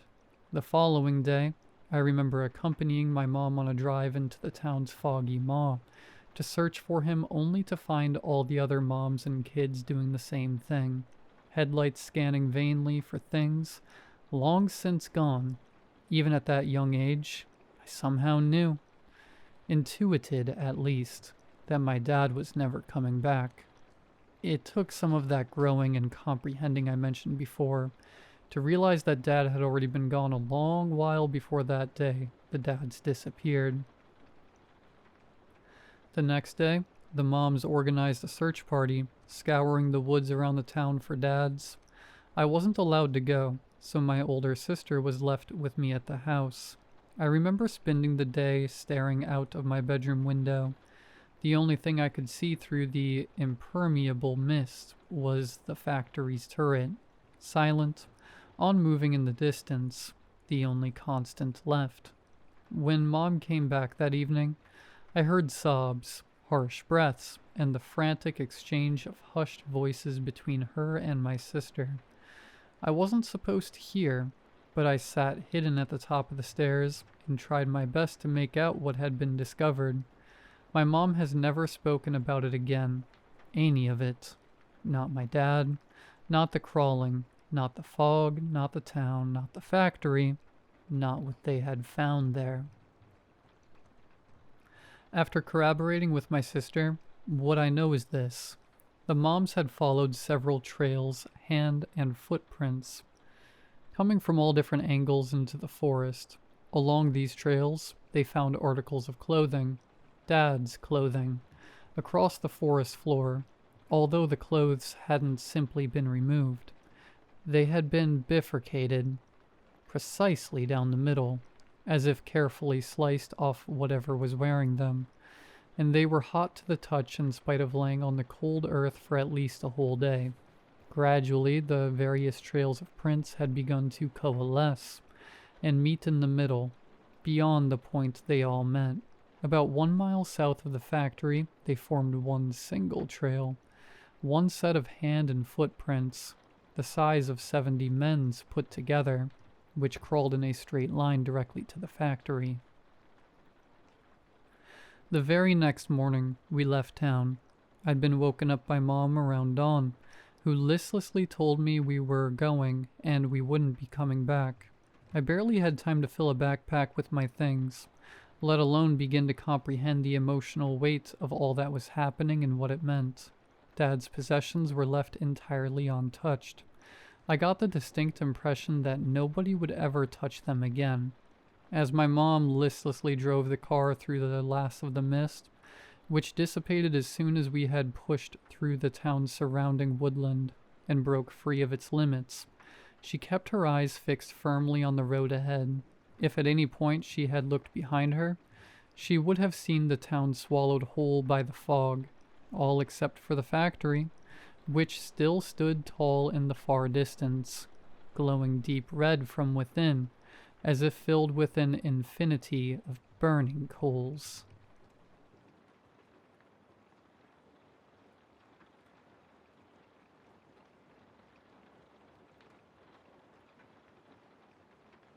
Whenever I tell people my profession, they always laugh.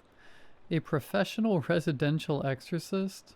I say, and they picture crucifixes, holy water, and Latin prayers echoing through cobweb-covered Victorian mansions.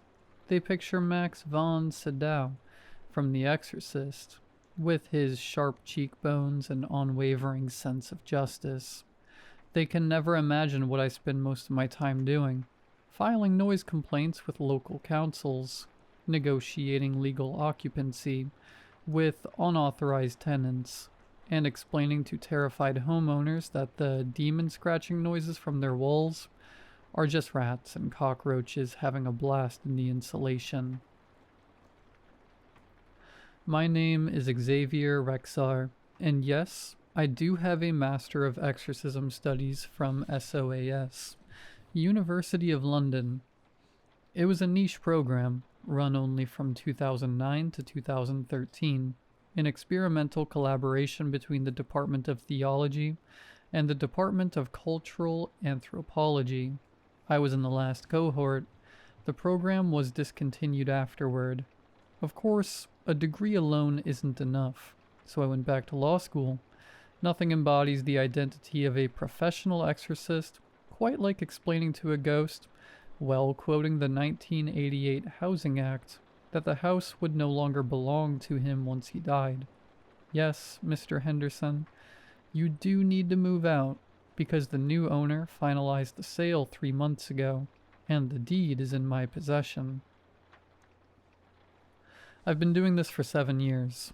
I've seen it all. Or at least, I thought I had. Then I got a call about the apartment on Bethnal Street. It was a late October afternoon, and I was in my office. Actually, an empty bedroom in my apartment that I'd set up as an office, with a desk, a filing cabinet, and a bookshelf filled with books I'd never read. My phone rang. Not my cell phone, but my office landline, which hardly anyone uses anymore. I should have taken that as the first warning sign. But hindsight is always easy, isn't it? I'm Xavier Rexar, offering residential exorcism services. I replied because that's what it says on my business card, and I'm known for my profession. Mr. Rexar? The other person was a middle-aged woman with an accent I couldn't quite place. Perhaps East London, but it sounded like something else entirely. I need your help. It's my apartment. There's something in there. I grabbed my notebook. Yes, I was still using pen and paper. Paper seemed to reassure clients, and pressed the pen. What's your name, madame? Arachne. Marie Arachne. She paused, and I could hear her rapid, shallow breathing. I don't know what it is. That's why I called you. The priests can't help either. They say they don't sense anything amiss. But I know something's definitely wrong. I can't go back. I've been staying at my sister's for 3 weeks. All right, Miss Arachne. Let's start with the basics. What exactly happened to you in that apartment? Another silence. This time longer. It changes. The apartment changes? Everything changes. The furniture moves. The walls are a different color every day. Sometimes the room is bigger than it should be. Sometimes it's smaller and I don't know how to describe it. It's a feeling. Like the apartment is watching me. Waiting for something. I sighed inwardly. This sounded like typical stress-induced paranoia, possibly accompanied by some kind of neurological disorder. I learned to recognize these signs.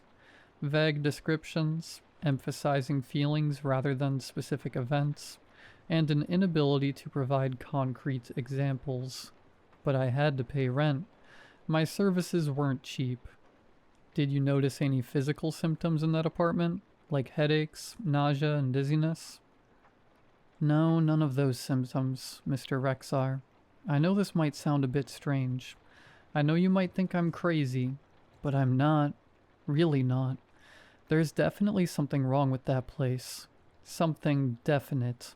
and I need someone there to document it. Isn't that what you do? You stay there overnight, documenting everything that happens? Yes, it's part of my job, but I should mention that in about 90% of cases, we can find a plausible explanation. I'll give you £3,000 for 2 days. She interrupted me. Cash, half up front, half later. I stopped mid-sentence. £3,000 was more than 4 times my usual rate. Marie Arachne was either desperate or had too much money to burn. Perhaps both. Miss Arachne, this is incredibly generous. Why are you in such a hurry? Why is the fee so high? Because I need someone to take this seriously and... She hesitated again. Because I've contacted 4 other people who do the same job as you, and they all refused as soon as they heard the address. Please, Mr. Rexar. Please, you're my last hope. Her voice, well, sounded like a writer who couldn't write a female character and wrote her emitting a duck-like squeak. That's interesting. I leaned back in my chair, twirling my pen between my fingers. What's the address? 47B Bethnal Street, 3rd floor, right in Bethnal Green, near the tube station. I opened Google Maps on my laptop and entered the address. Street view loaded, showing a typical East London scene. Rows of brick buildings, shops on the ground floor and apartments on the upper floors. But when I zoomed in on 47, something seemed off.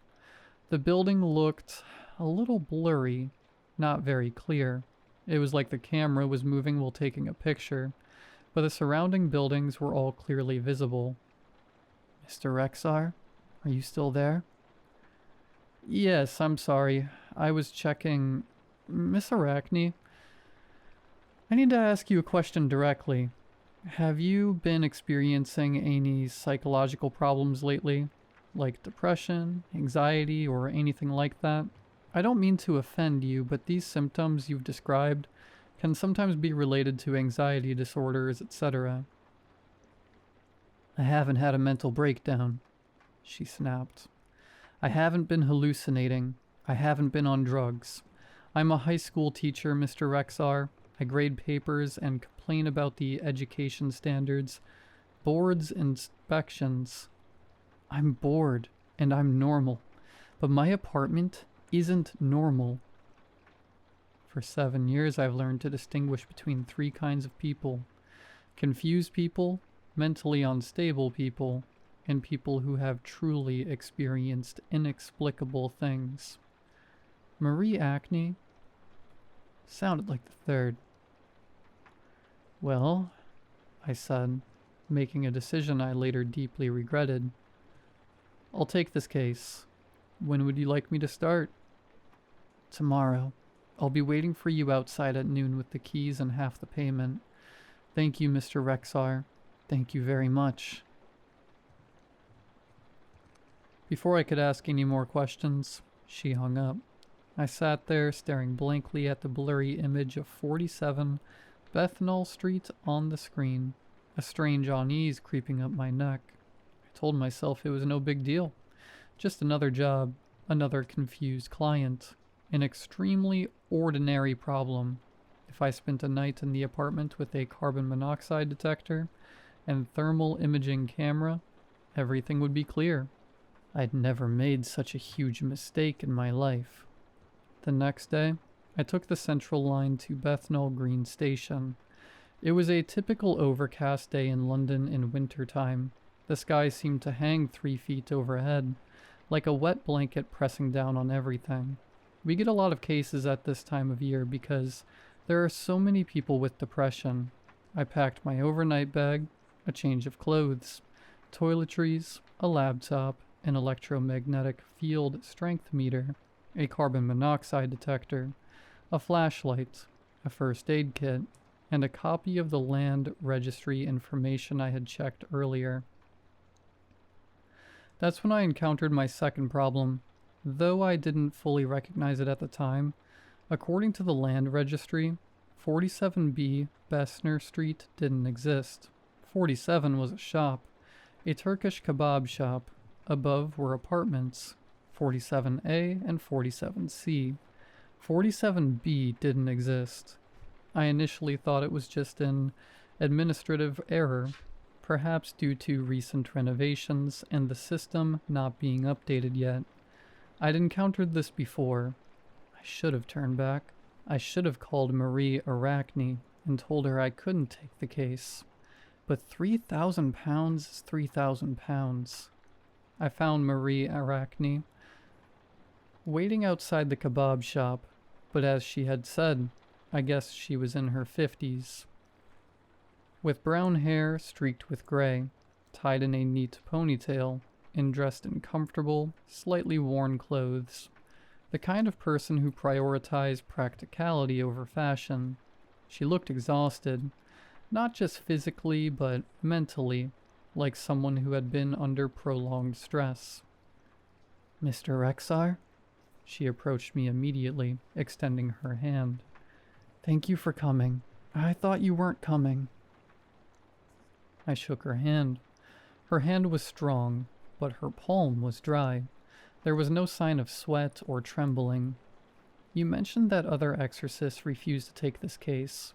Why is that?"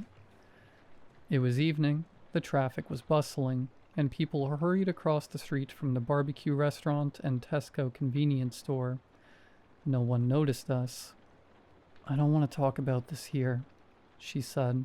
"I'll show you the apartment, and then we can talk. Actually, before we go up, could you tell me which window is yours?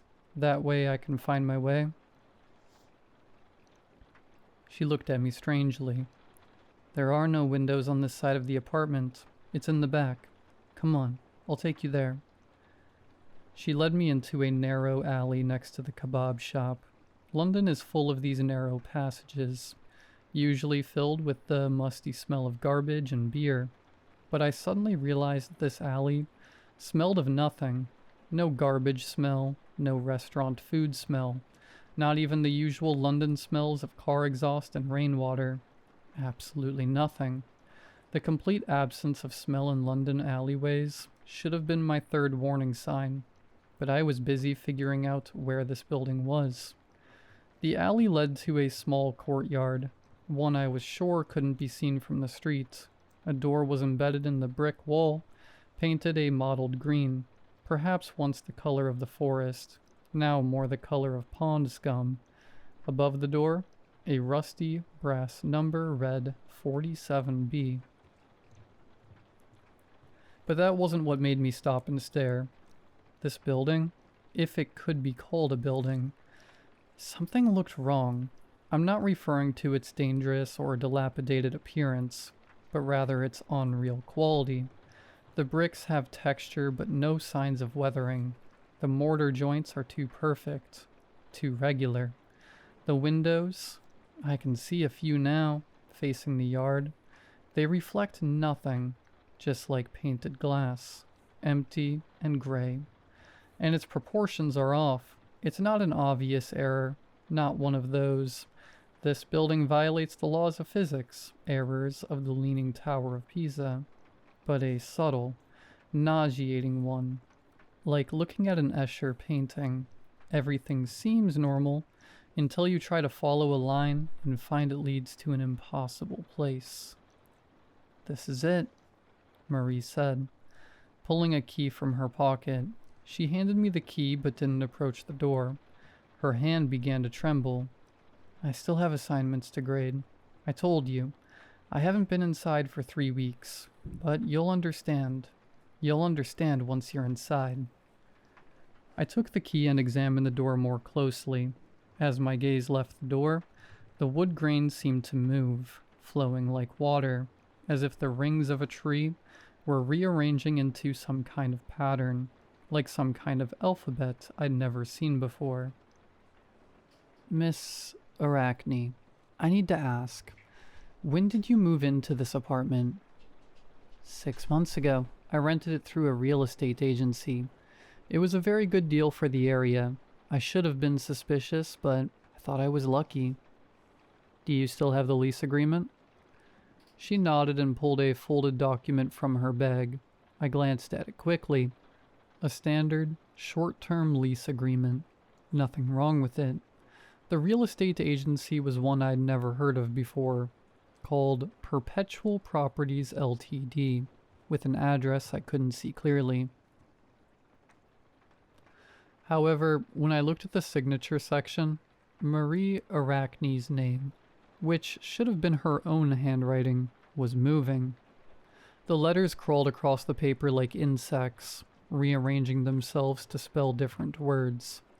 I blinked, and the signature returned to normal. Only Marie Arachne's name remained, written neatly in blue ink. Mr. Rexar, are you all right? Marie asked. You look pale. I'm fine, I lied. Just thinking about things. Miss Arachne, go back to your sisters. Don't wait for me. I'll call you when I'm done. She looked both relieved and guilty, shoving an envelope into my hand. Inside was the first 1,500 pounds. Then, without a word, hurried back down the alley. I watched her leave, then turned and walked toward the door of 47B. The key slid smoothly into the lock, too smoothly, as if the lock had been waiting for it, as if it had been shaped to welcome it. The door opened silently. The darkness beyond the door wasn't the absence of light. It was the presence of something that occupied where light should have been. I could feel it pressing on my face like a spider web, like water, like the closing pages of a book. I went in anyway, because I'm a professional, because I'm a fool, because now that I think about it, the house seemed to want me in. The door closed behind me, not with a bang, not with a click, but with a sound like a smile. I stood in what looked like a foyer, a beam of my flashlight slicing through the dim light. The walls were covered in wallpaper, but it wasn't wallpaper. It was newspaper, thousands upon thousands of pages, layer upon layer. The text clearly visible yet constantly changing, the headlines shifting with the movement of my flashlight beam. Local man enters impossible building, one headline read. Exorcist discovers he's not alone, another headline read. Xavier Rexar. He looked around nervously, as if checking to see if anyone was eavesdropping. The street was bustling with people. I read the third note. Below it appeared to be in my obituary. Only the date was wrong. The date of death was listed as pending, and the cause of death as curiosity. I felt my breathing quicken. It wasn't a delusion caused by stress, nor carbon monoxide poisoning. This was a fundamental problem with reality itself, and I was right there in the middle of it. The beam of my flashlight found a light switch. I flipped it, and the overhead bulbs lit up, but the light they emitted was off. It was yellowish and dim, like the light in an old photograph, and it seemed to stop a few feet away from the bulbs, as if afraid to illuminate too much of the room. On my left, an opening led to what I guessed was the living room. To my right, a hallway disappeared into deeper darkness. Directly ahead, a staircase led upstairs. I stepped into the living room and immediately understood what Marie Arachne had described. The room was furnished, with a sofa, chairs, coffee table, bookshelves, television, but everything seemed like a stage set, as if someone had read a description of a typical London apartment living room and pieced it together from memory, without ever actually seeing a living room like this. I walked to the sofa and reached out to touch it. My hand slipped through the cushions, feeling as if they were made of paper, because it really was made of paper, not even the kind of cleverly folded origami, just ordinary paper with the sofa's image printed on it, somehow standing upright, maintaining the illusion of three-dimensionality until you actually wanted to interact with it. I pulled my hand back. The paper crumpled, then straightened out. The sofa was complete again, looking solid and real, casting perfectly balanced shadows, existing perfectly until you tried to verify if it even existed. Okay, I muttered to myself, because only muttering to myself could keep me from screaming. This is good. This is a conceptual space, a place that exists as an idea, not a physical location. I've read books about it, pure theory. There's never been any actual written record. My voice trailed off as I noticed the bookshelf. The bookshelf was filled with books, hundreds, even thousands, spines facing out, titles and authors printed on them, but upon closer inspection, I realized they were all the same book, repeated over and over, with only subtle differences. The title was The 47B House, a study of architectural impossibility by Xavier Rexar. Every book on the shelf was one I hadn't yet written, telling the story of the place I was in right now, my name printed on its spine. I reached for one, but my hand passed right through it. More pages, more illusions, but I couldn't read the words on the spine. A nameless dread gripped me as I realized this house was showing me possibilities. It was showing me the ending of this story. It showed me that it understood the essence of the story, knew I was involved, and understood its direction. Just then, I heard a sound from upstairs. Not footsteps, nor the dragging sound Marie had mentioned. It was something else. A rustling sound, like thousands of pages turning simultaneously, like the library sighing. All my instincts were telling me not to go upstairs. All my training, every case I'd investigated, every rational part of my brain was screaming that I should turn around, force open that door, and run until I crashed into something real. But I had already taken Marie Arachne's 1,500 pounds, and beneath the fear was a curiosity, the very curiosity that had initially driven me to study exorcism, to explore the edges of reality, to explore the boundary between possibility and impossibility. I began to climb the stairs. Each step creaked, not the creak of wood, but the sound of folded paper unfolding. A paper staircase took shape beneath my feet, then vanished behind me. The walls here had long abandoned any pretense of paint or brickwork. They had become newspapers, blatantly revealing articles about me. Always had. I stopped to read one. Xavier Rexar, 34, graduated in 2011 from SOAS, University of London, with a master's degree in exorcism studies, but the program was discontinued shortly afterward. Friends described him as a pragmatic skeptic. You would never guess he believed in ghosts. A journalist contacted his mother, who said she wishes he had gone to medical school. This was true. 5 years ago, my mother and I argued, and she had indeed said this. How could the house know any of this? How could it know anything about me? Another article containing a photograph of me, but I had absolutely no recollection of anyone taking my picture. I continued climbing. The staircase spiraled upward, disproportionate to the building's external dimensions, each turn sending me soaring far beyond its intended height. I counted the floors, 5th, 6th, 7th. From the outside, the building appears to have only 3 floors. Finally, at the top of the stairs is a platform with only one door. This time, it's not green, but white. Pure white, without any texture, grain, or flaw.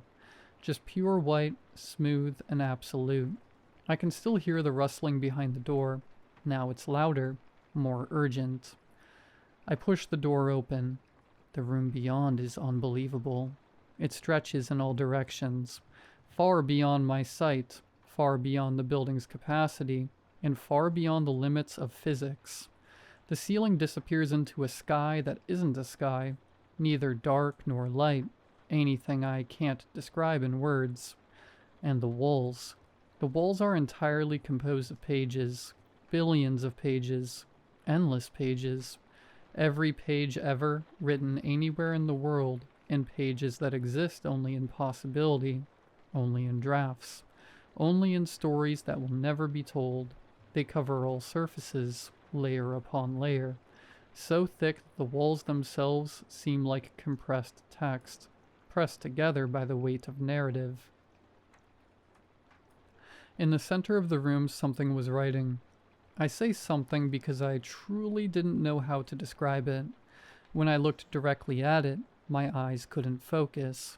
My brain simply refused to process what it saw. But in my peripheral vision, I could almost feel it. It was enormous. It had limbs or appendages, or extensions of itself. Those extensions were perhaps the limbs. Like the walls, it was made of words, narratives, and stories. But it was also alive, conscious, and perceptive. It wrote with something that might be a pen, on something that might be paper, and where it wrote, really submitted to it. I froze, watching it write. The sofa downstairs was now made of red leather instead of brown fabric. I didn't even need to check to know the sofa had changed. Xavier Rexar felt a powerful urge to approach it. My feet began to move, involuntarily pressing me forward, and I had to fight my own body to avoid crashing straight into that incomprehensible, living mass of words. Xavier Rexar stopped. I stopped abruptly, my feet dangling in midair, as if I'd bumped into a wall.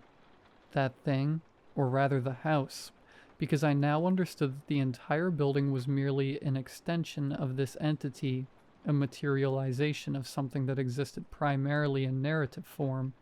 The house seized its writing and turned toward me. I still couldn't see it clearly, but I could feel its vast, ancient, and utterly unfamiliar gaze fixed on me, like I would on an ant crawling across my table. Curiosity, slight interest, a desire to know what I would do next. "What are you?" I managed to ask, my voice barely audible. The pen moved again, and I swear the way it traced the paper seemed almost mocking. A man with a master's degree in exorcism studies, standing in a building that shouldn't exist, conversing with something that doesn't actually exist. Xavier Rexar, a professional skeptic who simply can't accept the fact that some things exist without explanation. You're witty. I tried to think rationally, trying to apply the logical framework I'd built up over the years. Maria Arachne, did you create her? I created her image. As for whatever that image later became, someone who called you, or whether I simply recorded your memory of receiving that call again, doesn't matter. The result is what matters. It's all the same. You're right here. "Come sue me," the thing said jokingly. I stared at the words on the paper, stared at the nonchalant, almost joking tone, stared at the admission of all this terrifying experience. This journey into the abyss of cosmic horror and existential fear was just a prank, a joke, amused by some vast inhuman being, and clearly possessing some self-proclaimed sense of humor.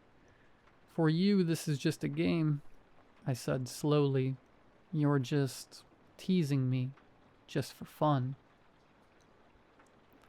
He continued to laugh as if watching ants struggle.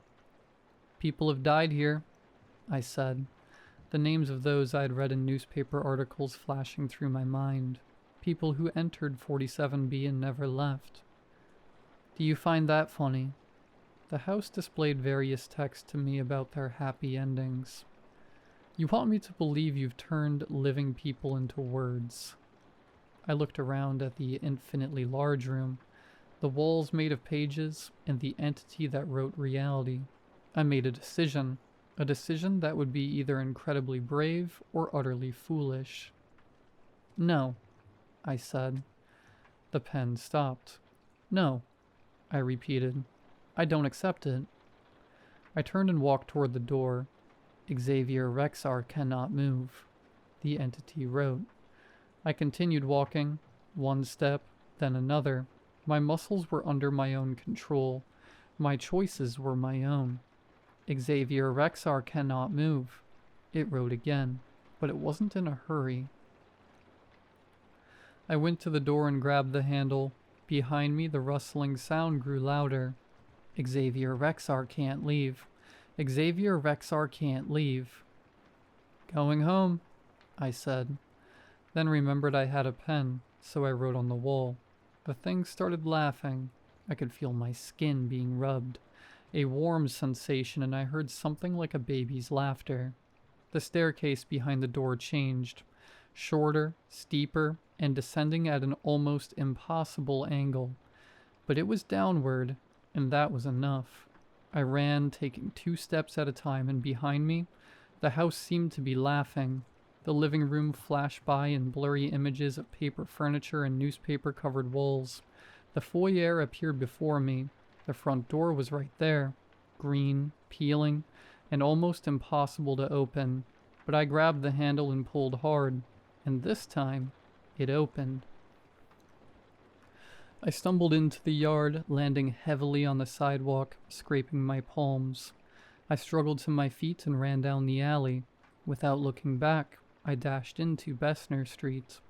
Breathless and terrified, I reached the street. The afternoon shoppers looked at me with concern but kept their distance. I must have looked like a madman. Honestly, for a moment I felt like a madman who'd gone crazy. I pulled out my phone. Of course, it was dead. I checked my watch.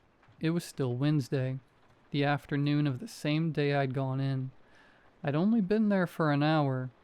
I turned back to look at the alley. The alley was gone. Between the barbecue restaurant and the building next door was only a solid brick wall. No gaps, no yard, no door. On the wall scrawled in chalk, or something that looked like chalk but could be something else. Something between words and reality. Same time next week, 47B. Below was a smaller line. P.S. Hey, if you don't come, I have other options. I reached into my coat pocket and pulled out an envelope. Inside was £3,000 in cash, the full amount. There was also a handwritten note, the handwriting seemingly changing as I read. Service fee paid in full. The entertainment you provided was excellent. See you later. I went straight home. No stopping at the subway station, no stopping for a beer, no time to process what had just happened. I walked 3 miles back to my apartment, clutching the envelope full of cash tightly, like a talisman. Once home, I locked the door, checked every room to make sure it was real, knocked on the walls and sat on the furniture to confirm it was all tangible, ordinary, mundane entities, then sat at my desk, staring at my laptop for 3 hours without turning it on. I was thinking about quitting my job and going to medical school, but that thing would surely find me.